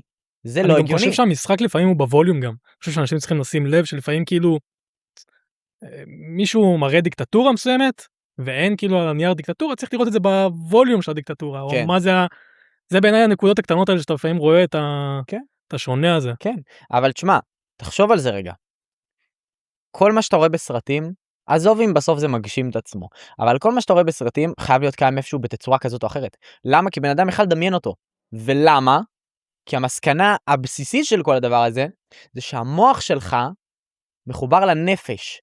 אתה לא יודע, אם אתה מאמין בגלגולים, או אם לא, זה גם בסדר. אני אישית, מבחינתי זה קיים, אבל הנפש שלך זוכרת משהו המוח לא, כי המוח הוא כאן ועכשיו, הנפש היא אינסופית.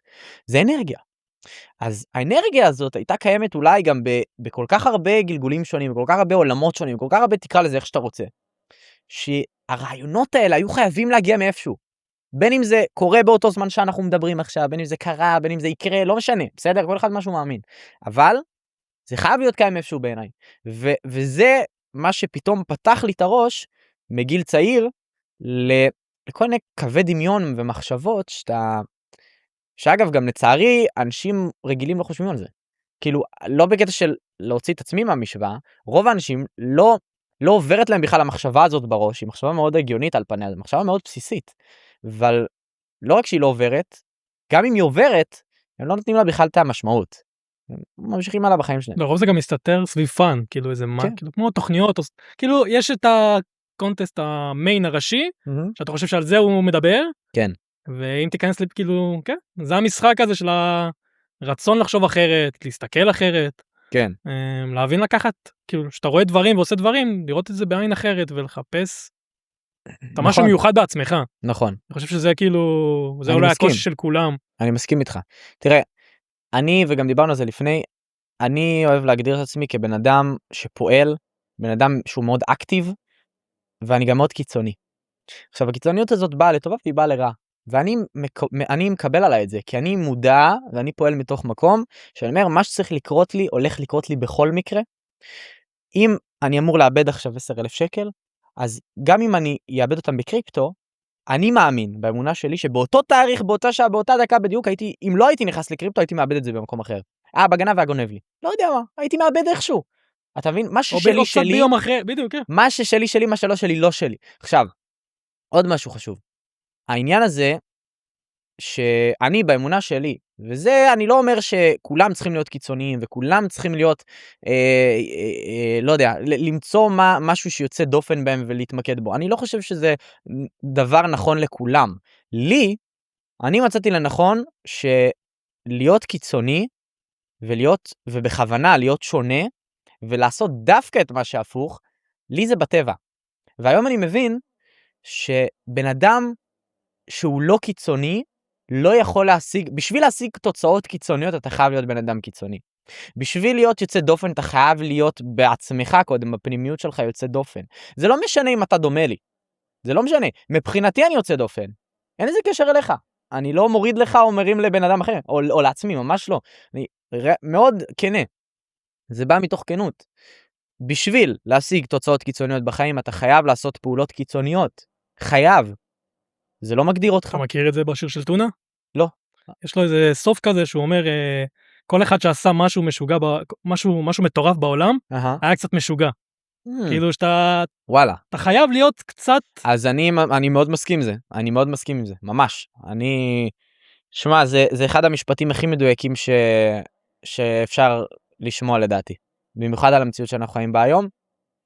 ובמיוחד בזה של להבין שבכל תחום שתבחר, הרמה פה בארץ היא מאוד מאוד נמוכה, מאוד מאוד נמוכה, מאוד. אני לא מבין בכל התחומים, נכון, יש מצב שיש תחום מסוים שהרמה בו מאוד גבוהה, אבל באופן כללי, מספיק שאתה תעשה פעולה אחת יותר כל יום מחדש, על גבי המתחרים שלך, במיוחד, למרות שאף אחד פה לא מתחרה של אף אחד, אבל באופן כללי, אתה תהיה יותר טוב, אתה תגיע לתוצאות יותר טובות.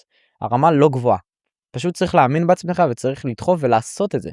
אתה מבין? אני גם לפני שהיה לי את האמונה בעצמי, וגם היום, אתה יודע, לכל בן אדם יש נקודות שבירה, ויש נקודות שהוא פתאום פחות מאמין בעצמו, ופתאום פחות דוחף, ופתאום זה, עדיין אני קם ועושה.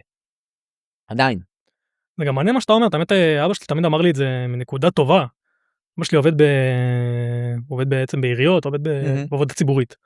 כחלק מהעבודה ציבורית, איך הוא אמר לי תמיד, יועד, בחיים אל תשאף להיות בינוני, אבל בחיים אתה לפעמים צריך להיות קצת מעל הבינוניות. כן. ואתה הרבה מעל כולם. בדיוק, וואי, זה מאוד מאוד נכון. וזה היה לי קצת קשה, אני מדבר איתך מגילאים מאוד צעירים. אבא שלי היה קבוע, לקחתי לבית ספר מגיל כיתה זין כזה, שעברתי לתיכון, זה היה קצת רחוק, משם הוא היה לוקחתי. כן. וכל 10 דקות נסיעה כאלה, זה היה פנינות טהורות כאלה, שאני עד היום... מדהים, מדהים. שכן, זה משהו שכאילו ממש חזק אצלי. מדהים, איזה כיף. אגב, יש לך איזושהי שאלה, או איזשהו מה שהיית שמח לדעת נגיד, על משהו מהשיעורים האחרונים באקדמיה. היה הרבה מאוד שיעורים.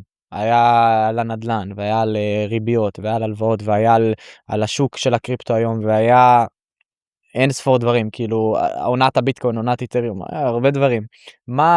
תן לי איזשהו משהו, שככה אתה זוכר, שיושב עליך ואתה אומר, אני לא סגור על זה עוד 100%. אני לא סגור על העניין של איך בעצם אנחנו ננהל בעצם את הכסף העתידי בעצם. זאת אומרת, אם נגיד היום באמת אנחנו לא נעביר את זה לכסף דיגיטלי, אז מה יהיה בעצם האפיקים האלה? אפיקים שלנו כקהילה אולי, של כאילו ליצור בריכת נזילות אחת גדולה, כאילו מנסה סתם להבין כאילו בעצם אם אני לא ממיר אותו, איך זה יפעל. כן.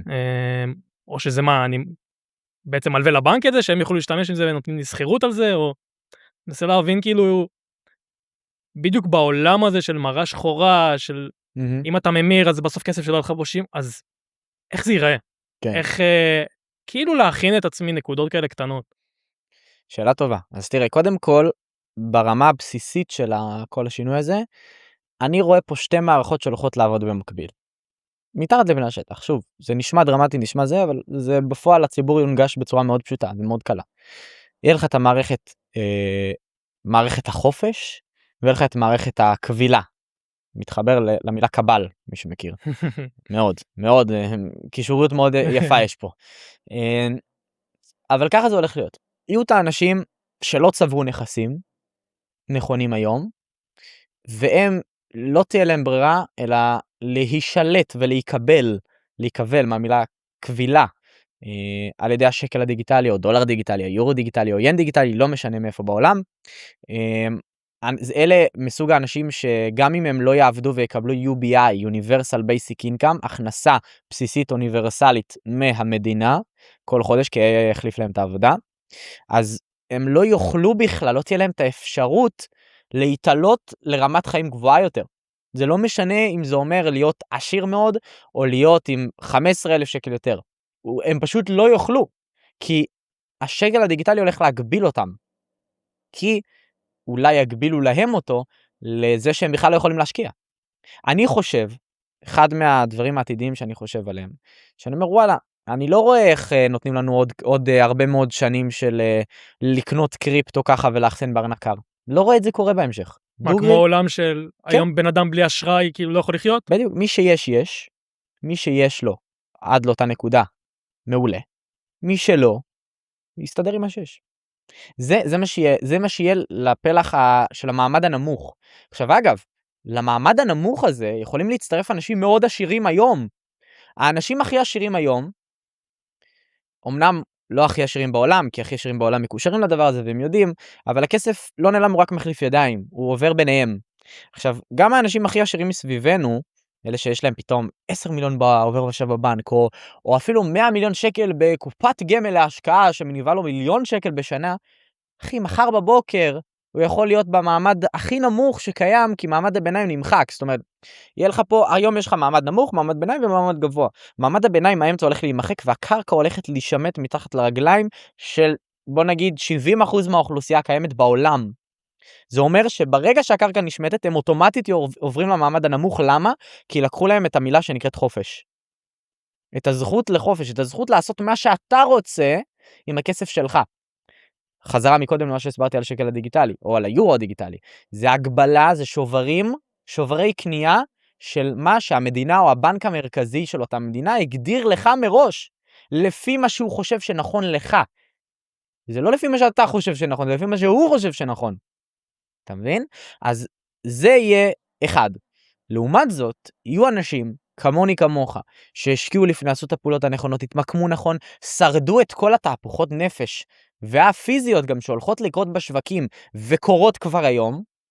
10 באוקטובר, הנראה הזה שהיה, שכל השוק ירד, 10 באוקטובר 2025, כל השוק צנח, XRP 55%, גם XLM, גם HBAR, מטבעות כמו, לא יודע, גלה, DYDX, מטבעות אלטים רגילים, ירדו באיזה 80%, 90% חלקם. מטבעות, פרויקטים כמעט נמחקו, פרויקטים שלמים. הדבר הזה, זה קרה ב6 דקות. 80% ב6 דקות, 50% ב6 דקות. אחרי זה חזר למעלה. זאת משיכה, זאת נזילות, משיכה למטה, שאין לי ספק שתקרה בעתיד. עזוב, גם עוד לא הגענו יש שלב של מחיקת פרויקטים, שאנחנו מתקרבים אליו. אחי, 95% אם לא יותר משוק מטבעות. הקריפטו, סקאם, הולך להימחק. מתי זה יקרה? אתה צריך להיות מוכן, אתה לא צריך לדעת מתי. אתה צריך לדעת מהיום להתמקם נכון בשביל להיות מוכן לדבר הזה. כי אם אתה לא תהיה מוכן לדבר הזה, אז אתה לא תצליח לעבור את השלב הזה קדימה. אתה מבין? וזה בדיוק מה שאנחנו עושים פה. ואתה רוצה להגיד לי שבאמת אנשים כאילו, שהיום יש להם מיליונים בבנק, לא יודע, מתעסקים היום בכלכלות, בכספים רציניים, לא מגובים אפילו בכמה שקלות? אני אגיד לך ככה, 3 ההשקעות היחידות שאני יודע להגיד לך באופן כמעט חד משמעי שישארו פה לגמרי, הרמטית, שיהיו גם רלוונטיות בכלל בעתיד, זה קריפטו, זה מתכות פיזיות וזה נדל"ן. ובנדל"ן יש לך סיווג לקרקעות גם ולעוד כמה דברים, לא משנה. אבל בכל אופן, נדל"ן, קריפטו ומתכות. עכשיו, נדל"ן לא הייתי נכנס עכשיו. למה? השוק באופוריה מטורפת, השוק בטופ שלו, וחכה עוד כמה שנים, אנחנו בהתחלה פה של קריסה שקטה מאוד שקורית במיוחד בישראל, ולכל מי שאומר, זה לא יכול לקרות, כי הבנקים הם הבסיס, והם אלה שמחזיקים ברוב, הגבר, המהפכה פה היא קורית בבנקים, זאת אומרת, בשביל לסגור את הדלת של הכלכלה הקודמת, אתה חייב להקריס את הקיימת, את זאת שעכשיו, את הכלכלה הקודמת, בשביל לעבור לכלכלה חדשה, אתה חייב לסגור את הדלת מאחורה. איך סוגרים את הדלת מאחורה? הבנקים צריכים לעבור שינוי. מה זה השינוי הזה? הם כבר קורסים. הכסף שכתוב לך בעובר ושב זה לא הכסף שלך. זה מה שהם חייבים לך. וזה, אני רוצה שכל אחד פה ילך עכשיו, יוציא 30,000 שקל במזומן מהבנקאי שלו בבנק. אין, זה לא קורה. אתה צריך אישור מיוחד מהמנהל סניף אם בכלל הוא נמצא שם, או שהוא לא יודע איפה הוא. זה לא יכול לקרות כמעט. וגם אם כן, הם יגידו לך, אוקיי, אז ככה היום 6, מחר 4, עוד 8 פה. ואיפה תסביר? למה ואיך? כן. ותראה לנו חשבוניות ומה הרצונות שלך. ויתחילו לחקור אותך ויתחילו זה. אז זה לא קיים. זה לא קיים. אז זה מה שאנשים לא מבינים. כאילו, אנחנו מתקדמים פה לאיזשהו עידן שחייבים להקריס את הכלכלה הישנה הקיימת בשביל להתקדם לכלכלה החדשה. אתה לא יכול להתקדם למשהו חדש לפני שסגרת את החובות שהיו לפני. חוב של ארצות הברית, החוב העולמי, הם חייבים להיסגר איכשהו. עזוב איך, אבל הם חייבים להיסגר. כשאתה מבין את זה, אז אתה יודע שכל המונופול הזה של הנדל"ן, של הבועה הזאת שנקראת נדל"ן, שרק גדלה וצמחה בעשרות שנים האחרונות פה, במיוחד במדינת ישראל, נכון שהיא מגובה על ידי הבנקים, אבל אם הבנקים עכשיו עוברים שינוי, ואם הבנקים עוברים מהפכה, ואם הבנקים עומדים לקרוס והם כבר קורסים, מה אומר לך שגם הנדל"ן לא יקרוס? אם הם קורסים והם בצרות, הנה, לזה חיכינו, זה בדיוק, זה הספתח, אנחנו בהתחלה של זה, זה קורה, זה הולך לקרות, תוסיף על זה היפר-אינפלציה בכלל, אנחנו גם בשלבים התחלתיים של זה, מתקדמים אפילו, אז הנדל"ן הולך לקרוס, לא ראינו את זה אפילו, ויחד איתו הבנקים, וזה למה לא הייתי משקיע כרגע בנדל"ן, כי עדיין לא ראינו את הבום המטורף הזה, שלדעתי הוא יגיע ממש בסוף, הבום הרציני שלו הולך להגיע בסוף של העליות בשוק הקריפטו. ממש בסוף שלהם, או תוך כדי בהדרגה, אבל שוב, המשיכה המאוד דרמטית למטה תהיה בסוף, וככה גם נדע לציין, או לקבל איזושהי אינדיקציה מסוימת למתי, כדאי אולי קצת לקחת רווחים, ולהמיר אותם לנכסים אחרים, אולי נדל"ן. שוק הקריפטו עולה, נדל"ן יורד. לא עדיף לך להמיר, כאילו, אתה ממיר מנכס חזק לנכס שהחלישו אותו, ואז אתה תרוויח פה, זה בדיוק מה שקורה עכשיו עם הקריפטו, אתה לוקח את הגזע שלך נניח ממניות, או מזהב, או ממוטבר, או מהעובר ושב שלך, או מחיסכון, ממיר אותו לנכס אמיתי בכלכלה חדשה, שנקרא קריפטו, מטבעות מאוד מאוד ספציפיים, שוב, 95% הסכם, להיזהר, שם ברנקר, ושומר לך, ויש לך נכס. אז נדל"ן לא הייתי נכנס. מתכות, זה רלוונטי. מה הקונספט שעובד מאחוריו? מאחורי מה? כאילו אני אתן לך 2 נקודות כאילו על המתכות, אנחנו כאילו צריך עכשיו בעצם לקנות מלא, כי אם זה יהיה בעצם שימוש לצ'יפים, לסוללות, לדברים כאלה מהנקודה הזאת, או שאנחנו כאילו אולי משהו כזה, סוג של שואה כזה, של קח את הזהב הזה, קח את הילד, שמור עליו, כאילו משהו כזה שהוא, לא יהיה לנו כלים אחרים חוץ מחומרי כזה. זה ככה 2 כיוונים שאני הלכתי עליהם, שלא באמת הבנתי. תראה, אני אגיד לך ככה. מה ההסתכלות של בעצם מתכות? או... תמיד טוב לפזר סיכונים, בין הנכסים הנכונים שאתה יכול לפזר אליהם. אני לא מאמין בלשים את כל הביצים בסל אחד. לא משנה מה תגיד לי. נכון, אמרתי, אני בן אדם טוטלי, אני בן אדם קיצוני, מסכים. אני באמת כזה. אבל זה שאני יכול להרשות לעצמי לשים את כל החיים שלי בקריפטו, לא אומר שבן אדם בן 40 עם משפחה וילדים יכול לעשות את זה. ואני לא חושב שהוא צריך לעשות את זה. לא חושב, למרות שזה הדבר הכי גדול שיש אי פעם, ולמרות שאני משוכנע ויודע באופן חד משמעי מבחינתי, שהנקודה הסופית נגיע אליה. איך נגיע אליה? אפשר לדבר על זה, אפשר להתפלסף על זה, גם דיברנו על זה לפני, אמרתי לך, אם זה יקרה במתקפת חייזרים, או אם זה יקרה בהפסקת חשמל, או אם זה יקרה בקריסה של הביטקוין וההנזלה שלו, של הכסף, של הערך שהיה בו למטבעות אחרים, ההחלפה שלהם, המרה לנניח ל-XRP מביטקוין, זה יכול לקרות בהרבה דברים, שחלקם יקרו, ואולי כולם יקרו. אבל על זה אפשר לדבר, על מה שבאופן חד משמעי מבחינתי זה נקודת קצה. אנחנו עוברים לכלכלה דיגיטלית חדשה, שהבסיס שלה זה בלוקצ'יין והיא מנוהלת על ידי AI. תדע להתמקם היום נכון, תדע לחכות כמה שנים ולעבור את כל תהפוכות הנפש שאנחנו הולכים לעבור, אתה תצליח ואתה תשנה את החיים שלך ושל המשפחה שלך לדורות הבאים קדימה. נקודה. אתה מבין? אז זאת ההסתכלות שלי. זאת אומרת, ומתחות בתוך כל הדבר הזה, הן נותנות לנו עוד איזשהו פיזור חמוד לתיק, או איזשהו פיזור חמוד שוואלה יהיה רלוונטי וישאר פה, אתה מבין? כי מתחות היו פה מתמיד, מתחות גם הולכות להיות חלק מהגיבוי הבסיסי של כל המערכת החדשה הזאת הדיגיטלית, אז וגם הן הולכות לעלות על הבלוקצ'יין, אז הן יישארו רלוונטיות, ובזמני משבר שאנחנו הולכים להיכנס אליהם ואנחנו כבר נמצאים בהם, שים לב מה קרה לזהב ולסילבר. אחי, סילבר לפני שנתיים היה עולה לך $28-30, אולי לפני 3 שנים בעצם, כי אנחנו כבר ב-2026, אבל עדיין, $20. היום, בנמוכים שלו על 68, 65, $70 לאונקיה, בסיס שלו היה 120, אנחנו הרבה מאוד זמן היינו על 90-100, אנחנו נחזור ל-90-100, אנחנו נחזור ל-120, אנחנו נעלה יותר, מתישהו זה יקרה. מתי זה קורה? כשעולם במשבר וכולם מפחדים. ואנחנו בדיוק נכנסים לשלב הזה, אנחנו נמצאים בו כבר. בגלל זה אתה ראית בחודש, את הסילבר עולה מאיזה $70 לאונקיה, ל-120.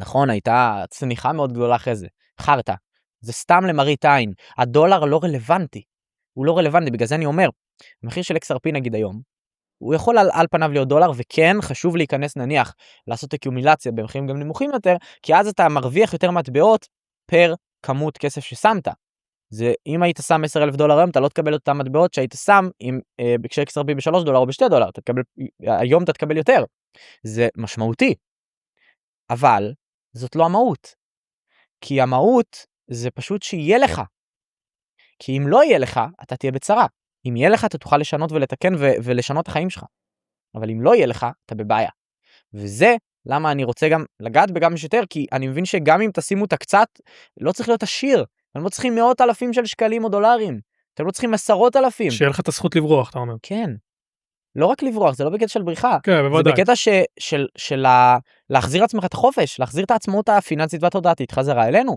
לקחת שליטה על החיים שלנו. אנשים לא יודעים גם מה זה לקחת שליטה, מרוב שהם רגילים לשחרר שליטה ולתת. הרי מה אתה עושה כשאתה שם את הכסף בעובר ושב, בחיסכון, בקרן השתלמות, בפנסיה, בקופת גמל השקעה, לא משנה. מה אתה עושה בעצם? אתה הולך לארגון מסוים, לגוף מסוים, שמנהל את הכסף הזה בשבילך, ואתה משחרר. אתה הולך לנוחות שלך. כן.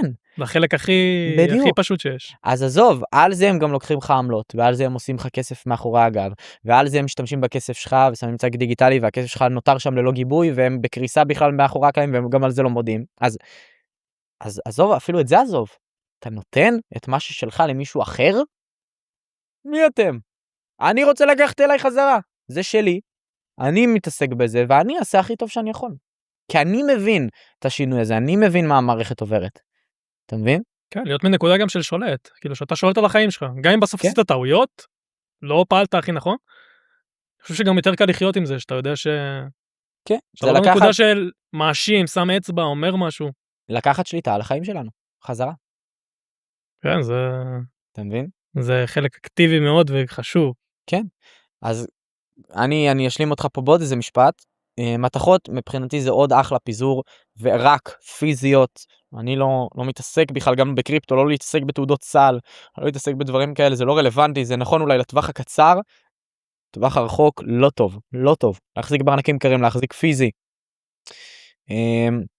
מבחינת נדל"ן דיברנו, מבחינת מטבעות קריפטו, איזה רלוונטיים יש באקדמיה, מי שמעוניין ייכנס, כי מי שלא זה בכל מקרה לא רלוונטי אליו,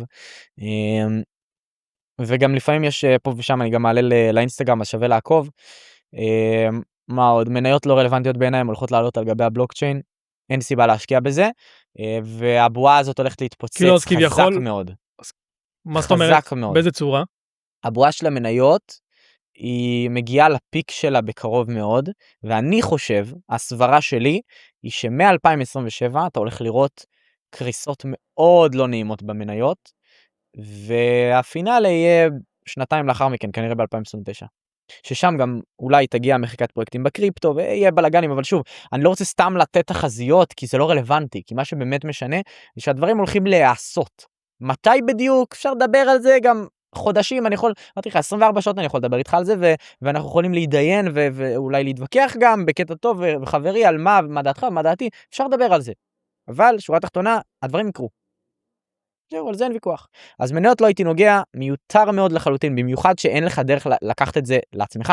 אתה חייב להשתמש בברוקר, אתה חייב להשתמש בבנק, אתה חייב להשתמש בחברה כזאת או אחרת, שתשקיע את זה בשבילך, שאתה תיתן לה פקודה להשקיע לך, ומי שלא יודע, לא שמע ולא ראה את הסרטון שהוצאתי על זה, שהאמת שהתפוצץ די יפה, יש חוק שאומר שכל ברוקר, כל חברה, כל בנק, באמת כל ארגון שאתם נותנים לו את הכסף שלכם, כל ברוקר שמשקיע בשבילכם, בזמני משבר של המערכת, שהם לא מוגדרים בחוק, מה זה זמן משבר? זה הם מחליטים מתי זה זמן משבר, על דעת עצמם, הם לא חייבים להודיע לנו לפני, הם יכולים לא לתת לך למשוך את הכסף, הם יכולים להשתמש לך בכסף, והם יכולים להגיד לך, וואלה, אתה רוצה לתת מהפוזיציה? לא מתאים לי עכשיו. אתה תצא ממנה מחר. אבל מחר זה הבדל של יום. הסילבר במה? בכמה ימים, אולי יום בודד או יומיים בודדים, ירד לך, נחתך 40%, מ-120 לאיזה 90 חזרה. אתה מבין? אז זה עניין דרמטי. תחשוב, מה, אם נניח הייתי רוצה לתת פקודה, זה, ואגב, זה מה שקרה ב-CME. מה זה CME? CME זה הבורסה לסחורות הכי גדולה בעולם בשיקגו. מה קרה? סילבר הגיע ל-$120, צנח, עזוב למה ואיך, הם הקפיאו, הבורסה הכי גדולה לסחורות בעולם, הקפיאו למשתמשים שלה את האפשרות למשוך כסף באותו העת ל-24 שעות. גם בזמן המסחר, גם כששוק היה לייב. אתה מבין? גם בין 4 לא יודע, 11 בלילה שהוא נסגר פה בישראל. אז כל הסשן של יום שלם פשוט נעצר, הוקפא. למה? כי הבורסה החליטה. למה? כי החליטה שהיא עכשיו בזמן משבר. חכה שכל העולם יהיה במשבר. חכה שזה יקרה. בוא נראה מה יהיה פה. כן, הלך לכם הכסף. הלך לכם הכסף. מי שלא ייקח את העצמות הזאת אליו היום, ילך לו הכסף. או שיהפוך ל-CBDC, לשקל דיגיטלי. ואז הוא נהיה שוברים. אז מה זה שווה? לקחו לך את החופש. תחזיר אותו עכשיו כל עוד אתה יכול. כן. מבין? צריך להסתכל על חופש בצורה אחרת. כן. כאילו, כנראה שגם עם CBDC יהיה לכם מה לאכול ומה לשתות. לא, מה לאכול ומה לשתות, אין על זה, אני לא, בוודאות יהיה תמיד, זה לא העניין, זה לא פחד מדברים בסיסיים. זה גם לא פחד, אני לא חושב, לא צריך לפעול מתוך פחד, צריך לפעול מתוך הבנה אמיתית של השינוי הזה. וזה, תשמע, אני יכול להבין למה אנשים יפחדו אם ישמעו את זה, ואני יכול להבין גם למה הפודקאסטים האלה והסרטונים שאני עושה, אני לא פה בשביל לקבל חשיפה, אני לא מפרסם את זה יותר מדי, אני כן אשמח שזה יתפרסם גם שיותר, כי אני רוצה לגעת בכמה שיותר אנשים, אבל לא מעניין אותי חשיפה, וגם זה לא יקבל הרבה חשיפה, עזוב שאין אינטרס. אנשים לא אוהבים לשמוע מה הם צריכים לעשות, הם אוהבים לתת את דעתם, ולשפוט בעצמם. ואני פה אני מעצבן אותם. רוב האנשים התעצבנו מזה. רוב האנשים הם לא ברמה תודעתית כזאת מפותחת, בשביל לבוא ולהגיד, וואלה, זה מעניין אותי, כי אני באנרגיה, בתודעה, אני מרגיש שזה חסר לי, ווואלה, אני הולך לעשות את הפעולות הנכונות עכשיו, אני הולך לחקור וללמוד על זה. עזוב, אל תכנס לאקדמיה, לא רלוונטי. תסתכל, אינסטגרם, חינם, כנס לפרופיל שלי, שים עוקב, תעקוב, תראה סטוריס, תראה רילים, תראה פוסטים שאני מעלה. חינם, תעבור על כל ההיילייטס. אתה יודע איזה היילייטס זהב יש לי שם, זהב, רק מההיילייטס אתה יכול להיות מומחה לבסיס כבר. באמת. כנראה שאתה נוגע להם באגו אולי, או באיזה כן, משהו... בטח. בוודאי, אני בטוח. שוב, אמרתי לך, אנשים לא אוהבים שאומרים להם מה לעשות. הם לא אוהבים שמציגים להם את המציאות השקרית שהם חיו עד היום, ואומרים, חבר'ה, שקר, תיזהרו. הם לא אוהבים את זה, כי הם חושבים שהם צודקים. והם יודעים שזה ידרוש פעולה. כן. להקשיב לך ולהקשיב באמת יכול להיות... כן. לעשות אקטים שונים. אנשים חושבים שאני לא פתוח מחשבתית לרעיונות אחרים, שאני נעול על XRP, שאני נעול על משהו, על תהליך מסוים, שאין מצב שהוא לא קורה. לא, לא, אני מבין למה זה נראה ככה, כי אני מדבר מתוך ודאות, כי אני כבר חקרתי את זה כבר שנים, אבל חבר'ה, אני מטיל ספק בכל דבר. אם היה משהו אחר, הייתי מציע גם אותו. הנה, אני לא אומר רק XRP, אני אומר יש עוד מטבעות. אני לא אומר רק קריפטו, יש גם מתחות. אני לא אומר רק קריפטו ומתחות, אני אומר גם יש נדל"ן, אבל לכל דבר יש טיימינג נכון להיכנס אליו. והטיימינג הנכון נמצא היום בשוק הקריפטו והמתחות, נקודה. זהו. זהו. ובשביל לשנות חיים של אנשים, בשביל לעזור, בשביל לתת את הערך שאני רוצה לתת, אני צריך להתמקד רק במה שחשוב ונכון לעכשיו. וזה מה שאני עושה, זאת המומחיות שלי, זה מה אני החלטתי לעשות. אתה מבין? אז זהו, זאת הנקודה. אתה מרגיש שמהנקודות האלה אתה נפגע בדרך, מהחשיפה? לא, לא. אני לא יכול להיפגע ממי שאני לא נותן לו מספיק מקום לפגוע בי. אני אגיד לך מה, זה אולי יישמע עמוק, ואולי חלק מהאנשים לצערי לא יבינו את מה שאני הולך להגיד, אבל מי שכן ירגיש את זה. אני במהלך הדרך למדתי לחסום אנרגטית חיצוניים, הערות חיצוניות שהן לא רלוונטיות אליי. כשמישהו מגיב לי משהו, שמישהו מקלל, שמישהו מתנהג בצורה לא יפה, אני פשוט מבין שהדלקתי אצלו את המתג של האגו. הוא נפגע. הוא פתאום מבין שמשהו פה לא בסדר, והוא היה חייב להעיר לי, כי הוא רוצה להוכיח לי שאני טועה, שיש לו גדול יותר, שהאגו שלו אני צריך להראות לך. אבל יש לי את החסם האנרגטי הזה, זה לא נוגע אליי, זה לא יכול לגעת בי. כי שוב, אמרתי לך, גם מקודם לפני הפרק, הבן אדם היחיד שיכול לחסום אותך מלהגיע לנקודה הבאה שאתה רוצה להגיע אליה, זה אתה עצמך. הבן אדם היחיד שיכול לתת את הדגש בכלל, ולתת את תשומת הלב שלו לבן אדם עלוב, שמגיב ככה ברשת למי שהוא לא מכיר, ולמידע שהוא לא חקר ובדק לפני, לא יכול לגעת בי. אני לא נותן לו את המקום הזה בכלל, אני לא נותן לו אנרגטית את המקום הזה. אתה מבין? אני מאוד שומר גם בחיים האישיים שלי על הסביבה שלי.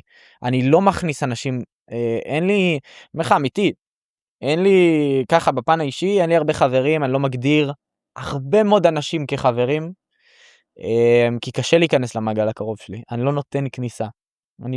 וגם כשאני מאפשר, אני מאוד מאוד מאוד נזהר, כי אתה נותן פה את האנרגיה שלך בתמורה לאנרגיה של מישהו אחר, ולהכל יש פה השפעה. אז מצד אחד כן, צריך, ואני בן אדם שמי שמכיר אותי יודע, אני יודע להיות מאוד חברותי, אני יודע גם להיות מאוד נוקשה, אני יודע מאוד להיות רציני כשצריך, אני יודע לדבר שיחות עומק, אבל אני לא מאפשר לכל אחד את ההזדמנות הזאת, להיכנס לחיים הפרטיים שלי, ולעשות שם בלגן, או לעשות שם סדר, אני לא נותן. אתה מבין? בגלל זה גם אני נגיד, אני לא בן אדם שיכול ללכת נניח לפסיכולוג. לא יכול. גם אם אני מרגיש שאני צריך, אני לא יכול. כי אני לא אתן לו את המקום הזה לשנות אותי. גם כי אני מבין שהעבודה הפנימית שלי לבד היא היחידה בעולם שיכולה לשנות את עצמי, כי אני זה ששם לי את המחסומים, זה לא אף אחד אחר. המחסומים שלי, השאלה אם אני בוחר לעשות עם זה שינוי. אז גם מהבחינה הזאת, וגם מהבחינה שהוא לא קשור אליי. הוא לא קשור אליי. אני יכול ללמוד ממנו דברים, זה לא פוצל, אבל הוא לא יכול לעזור לי עם הבעיה שיש לי מבפנים. אתה מבין? כן. זאת הנקודה. אני רואה גם קישור, אולי משהו כזה, כדאי גם לאנשים לחשוב על זה ככה, כמו שאנחנו בוחרים מטבעות מסוימים, אולי כדאי גם שנבחר חברים מסוימים, לגמרי. כחלק מהחלפת האנרגיה, ואני חושב שזה משהו שאמרת, וכאילו ככה הרגשתי אותו גם קצת לגמרי, אני מחזק את זה מאוד, אני חושב שוב, אנשים לא מבינים את זה מספיק לצערי, אבל זה אחד הדברים הכי חשובים, שבן אדם יכול לעשות לעצמו לחיים. אני יכול להגיד לך באופן אישי, בפן האישי, לפני נגיד 2.5, 3, עברתי שינוי, סיימתי לעבור שינוי מאוד דרמטי בחיים שלי. השינוי הכי גדול שהיה לי, סיימתי איזושהי תקופה של 1.4 חודשים, שאני אומר לך דוגרי, גם היו שם מחשבות לא עלינו, התקופה הכי גרועה בחיים שלי, ever, forever, אחי. ואני אומר לך, שאחרי התקופה הזאת, אני החלטתי שהצעד הראשון שגרם לי לצאת מהתקופה הזאת, זה שהחלטתי לשים סטופ לכל העניין הזה של הרבה חברים. של מעגל גדול, של חברים, של מעגל גדול קרוב אליי, נגמר. השארתי בחיים שלי, היו לי הרבה מאוד חברים, היינו חבורה מאוד מאוד גדולה, מתוך כל החבורה הזאת, עד היום נשארו 2. היינו חבורה של 30. והייתי בקשר עם כולם, צחוקים עם כולם, אז נכון, חלק מהם אני רואה. אני רואה, אני נותן להם את הכבוד שלהם, אני לא ישר חסמתי אותם, לא, ממש לא, ממש לא. אני יודע שזה יכול להישמע ככה, אבל ממש לא. אני מאמין גם שאם תשב איתם דקה 2, זה החברות הכי טובה, כאילו לא נפגשתם... אין ספק, זה לא קשור אליהם, זה קשור אליי. אני לא מוכן לתת במה לאנשים, לעשות לי מישמש בתוך החיים הפרטיים שלי, למישהו שאני לא בהכרח רוצה אותו, זה לא שהוא שווה פחות, או זה לא שהוא נותן פחות, או זה לא שאני לא מעוניין בו בחיים שלי. זה פשוט שאני לא מעוניין שהמעגל שלי, הפרטי והקרוב ביותר אליי, יהיה רחב. אז אני הייתי צריך רגע לשים סטופ, להגיד, חבר'ה, אוהב אתכם, שם אתכם שנייה על הולד, החיים שלי יותר חשובים כרגע, לי. כי אם אני לא אעשה את זה, אני לא יוכל לצאת בכלל מהסייקל הזה. כי הוא יאבד מכל המחשבות שיש לכולם כזה, או... תשמע, אני לא רוצה להגדיר את זה נגיד כדיכאון, אבל הייתי בדיכאון. כאילו זה היה תקופה מזעזעת. באמת, אולי פעם מתישהו אני אפתח את זה, אבל תקופה נוראית, מכל הזה. אבל תשמע, ממנה אני מי שאני היום, אני מאוד שמח, מי שאני היום, מי אני כבר, אתה יודע, אבל... ברור, אבל... לא, אתה יודע, אבל שורה תחתונה זה בונה אותך הדברים האלה. יש משהו שאתה נוגע אתה יודע מה, לא יודע אם נוגע כמו שוכב על הרצפה, ואולי אפילו דורכים עליך, ואתה, כאילו שאתה כל כך נמוך, גם הגבהים שאתה רוצה להגיע אליהם, וההסתכלויות שאתה רוצה, הם כל כך גם גבוהות בהתאם. אני אגיד לך מה, אני שמתי לב שככל שבן אדם חווה יותר חרה בחיים שלו, ונדרך יותר חזק ועמוק לתוך הבור, והאדמה שהוא היה בה, ככה הוא יצליח יותר. תמיד. זה בדרך כלל ככה.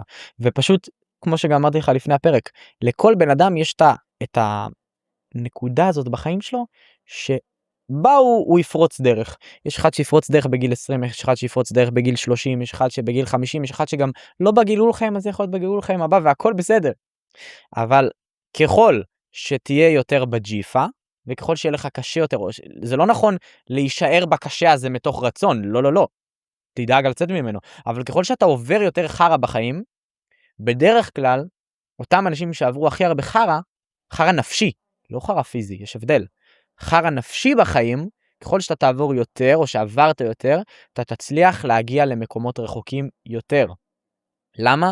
כי בדרך כלל אתה נעשה אחד מהאנשים הכי חזקים בסביבה שלך מהדברים האלה.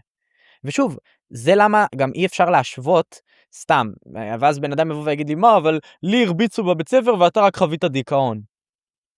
אתה משווה פעולה פיזית לפעולה נפשית. הפעולה הנפשית שלך הרביצו בבית ספר, יכלה להשפיע עליך פחות מאשר שהדיכאון השפיע עליי. זה לא מדיד, זה אינדיבידואלי לכל אחד. מאוד אינדיבידואלי לכל אחד. כמו הרבה מאוד דברים עמוקים בחיים. זה מאוד אינדיבידואלי, ולכן אתה הבן אדם היחיד שיכול להוציא את עצמך מזה ולשנות את החיים שלו לטובה כתוצאה מכך, רק אם תשנה את המחשבה ואת הגישה שלך לזה. זהו. זה ככה פשוט, אבל זה קליק. אתה מבין? כן, זה לחפש את זה, נגיד, כאילו, אני חושב, אם אנחנו באמת חלק מהטבע, ויש לנו בטבע דבר כזה שנקרא יהלום, הוא עובר הרבה דברים כדי להגיע לאיפה שהוא מגיע, הוא אחר כך צריך גם שיופים ולסדר אותו, אז כנראה שאנחנו לא שונים מזה, כאילו, לתחזק את הנשמה הזאת, את היהלום הזה שיש לנו, דורש הרבה עליות, הרבה ירידות, כנראה הרוב יהיו ירידות. זה בסדר, אגב. כן. אגב, מי קבע מה זה טוב ומה זה רע? מי קבע מה זה ירידה ומה זה עלייה? מי? רק הסביבה שלך שגדלת בה. הרי גם הדברים הכי רעים שקרו לך, אתה היום לפעמים, בדרך כלל אתה תחשיב אותם כאחד מהשיעורים הכי טובים שלמדת.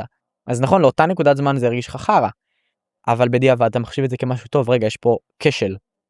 למה? כי אין משהו רע ואין משהו טוב בעולם.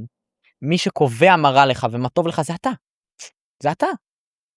איך שתייחס את הדברים לעצמך, איך תסתכל עם העיניים שלך. כן, בגלל זה ששואלים אותי, איך אני מרגיש היום? אני פגז. זה לא משנה מה קרה לי. לא משנה, אני בשיא שלי. לא באמת, זה קשה. יש ימים אחי שאני לא מרגיש בשיא שלי.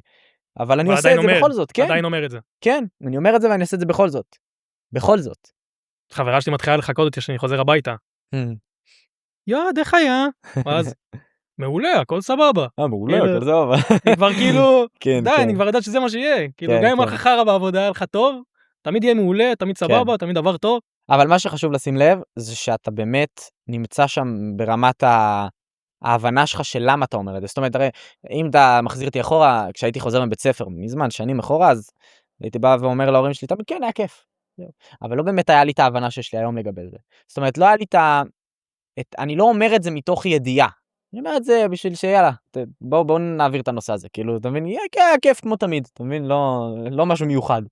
אבל לא, פה אתה אומר את זה מתוך דגש, מתוך איזושהי פרספקטיבה מסוימת, שהיום אתה מבין. כן, שאתה מבין מתחבר? שגם אם היו כמה דברים בעבודה פחות נחמדים, בפלוס, בסוף על כל דבר חרא יש 3 טובים. כן, זה אז האנרגיה, כאילו, אחי. אז כן, מעולה. אחר כך נשתף אותך, כן, פה הוא אמר משהו, פה זה, אבל בתכלס מעולה, טוב. כן. כאילו, הראש מעל המים, האווירה, הכל הולך טוב. נכון. לפעמים אתה- כאילו הדברים הקטנים הם כאילו בסוף אלה שמחזירים אותך לקרקע. לגמרי, לגמרי. אני גם בפן האישי בן אדם שמאוד שם לב לדברים הקטנים. אני לפעמים מפספס, לפעמים ייקח לי יותר זמן לקלוט את התמונה הגדולה, מאשר לקלוט את הפיצ'יפקס הקטנים המציקים האלה. ומתוכם, אחרי שאני אבין אותם, אני אבין את התמונה הגדולה. אתה מבין? ככה אני. בדרך כלל. זה ככה... בגלל זה, אגב, רוב התהליכים גם לוקחים לי הרבה זמן, ואז אני מגיע לשלב העמקה מסוים, שהוא נורא עמוק, הוא נורא מלא. הכוונה שאני מגיע לאיזושהי השלמה מסוימת, סגירת מעגל נקרא לזה ככה, עם המידע שאני מעביר או לומד בעצמי או לא משנה, כי אני כל כך העמקתי בזה, ושהשלמתי את כל התהליך הזה מתוך הדברים הקטנים שלא מובנים לרוב האנשים שהם לא בודקים אותם. אתה מבין? כאילו אתה מגיע מתוך מקום של... ואז אתה פשוט מבין את התמונה הגדולה. זה פשוט ככה לי זה עובד. יכול להיות שאנשים אחרים זה יעבוד אחרת, אבל ככה לי באופן אישי זה עובד. אתה מבין? יש לך ככה איזה משהו אחרון לסיום לפני, יש לנו ממש עוד כמה דקות אחרונות. תן פה איזה משהו חזק, יאללה. סומך עליך. תן לנו ככה תשובות מהירות כאלה. יאללה. טוב, אוקיי. הפועל או מכבי? וואי, אתה יודע כמה זמן, וואי, זו תשובה שתסבך אותי. אני אגיד הפועל, אבל רק כי שיחקתי שם לאחרונה, אני לא יודע אם שיתפתי, אבל הייתי שחקן כדורסל. הייתי מכיתה א' עד כיתה ז' במכבי תל אביב, ועשיתי מעבר חד מח' עד י"ב להפועל תל אביב. והייתי שוטינגרד, אהבתי את זה מאוד, אפילו שקלתי לחזור לאחרונה, אבל הבנתי שאני במקום אחר בחיים כבר, אז אולי בעתיד אני אחזור. יפה, אז כן, אנחנו אבל מבינים את כרגע התשובה. הפועל, אבל זה לא ממקום של, שמע, אני לא אוהד אף קבוצה, אומר לך דוגרי, אני אוהב להסתכל ואני רואה רק NBA, אני לא בארץ בכלל. יותר לפאן כזה, אתה אומר. כן, לכיף, וגם רק תקצירים. אז כדורגל, כדורסל, יש לי על מה לשאול? כדורסל, כן. כדורסל 100%. כן. NBA, אירופי כאילו? או רק NBA, אחי, וואו. זהו, רק NBA, כן. אתה אוהב את כל השואו במקסימום. כן, בטח. המבורגר או פיצה? פיצה. פיצה. לקום ב5 בבוקר לריצה, או... לא. להישאר עד 5 בבוקר בטירוף. וואי, מה אני... מול מדדים, מול חברים, לא יודע. אם זה זה, זה לקום ב5 בבוקר, מאשר ללכת לישון ב5 בבוקר, אבל אם זה או לקום ב5 בבוקר או לקום מאוחר יותר, 8-7 זה הסוויט ספוט, לא לפני, אין מצב. כאילו, אמרתי לך, אני מאוד ערני, מאוד מאוד מאוד, אבל זה סתם אחרי זה אני עייף, אין לי כוח, לא אוהב את זה, לא בשבילי. לגיטימי. כן. לי יש את כלל השבע. כן. כאילו לא משנה באיזה שעה נלך לישון, 7 שעות. כמובן, אם נלך לישון בשעה מוקדמת יותר, אז גם כמובן. אחלה, אם מרביץ את 8 כבר יהיה. גם אחלה, כן, לגמרי. בעוד 10 שנים, המזומן חי או מת? לצערי לא פה. לא פה. לא. הוא לא יכול להיות איתנו עוד. הוא לא יכול להיות לא כי אני לא רוצה, אני מאוד רוצה שהוא יישאר, אם הוא יישאר, מקסים, אבל המערכת החדשה לא יכולה לפעול כשיש מזומן בתמונה. כי המזומן הוא מה שכרגע משאיר אותה חי. לא ניגע בזה יותר מדי כי אין לנו זמן להיכנס לזה לעומק, אבל המזומן זה הכסף החוקי היחיד שקיים היום בעולם, החוקי. כל השאר לא חוקי. לא ניכנס לזה כי אין זמן, אבל זה ככה זה. XRP בביטקוין? XRP. בטח. אין פה מה להשוות אפילו. יפה. עכשיו אני פה נאבד קצת. בלי לחץ, לך על זה.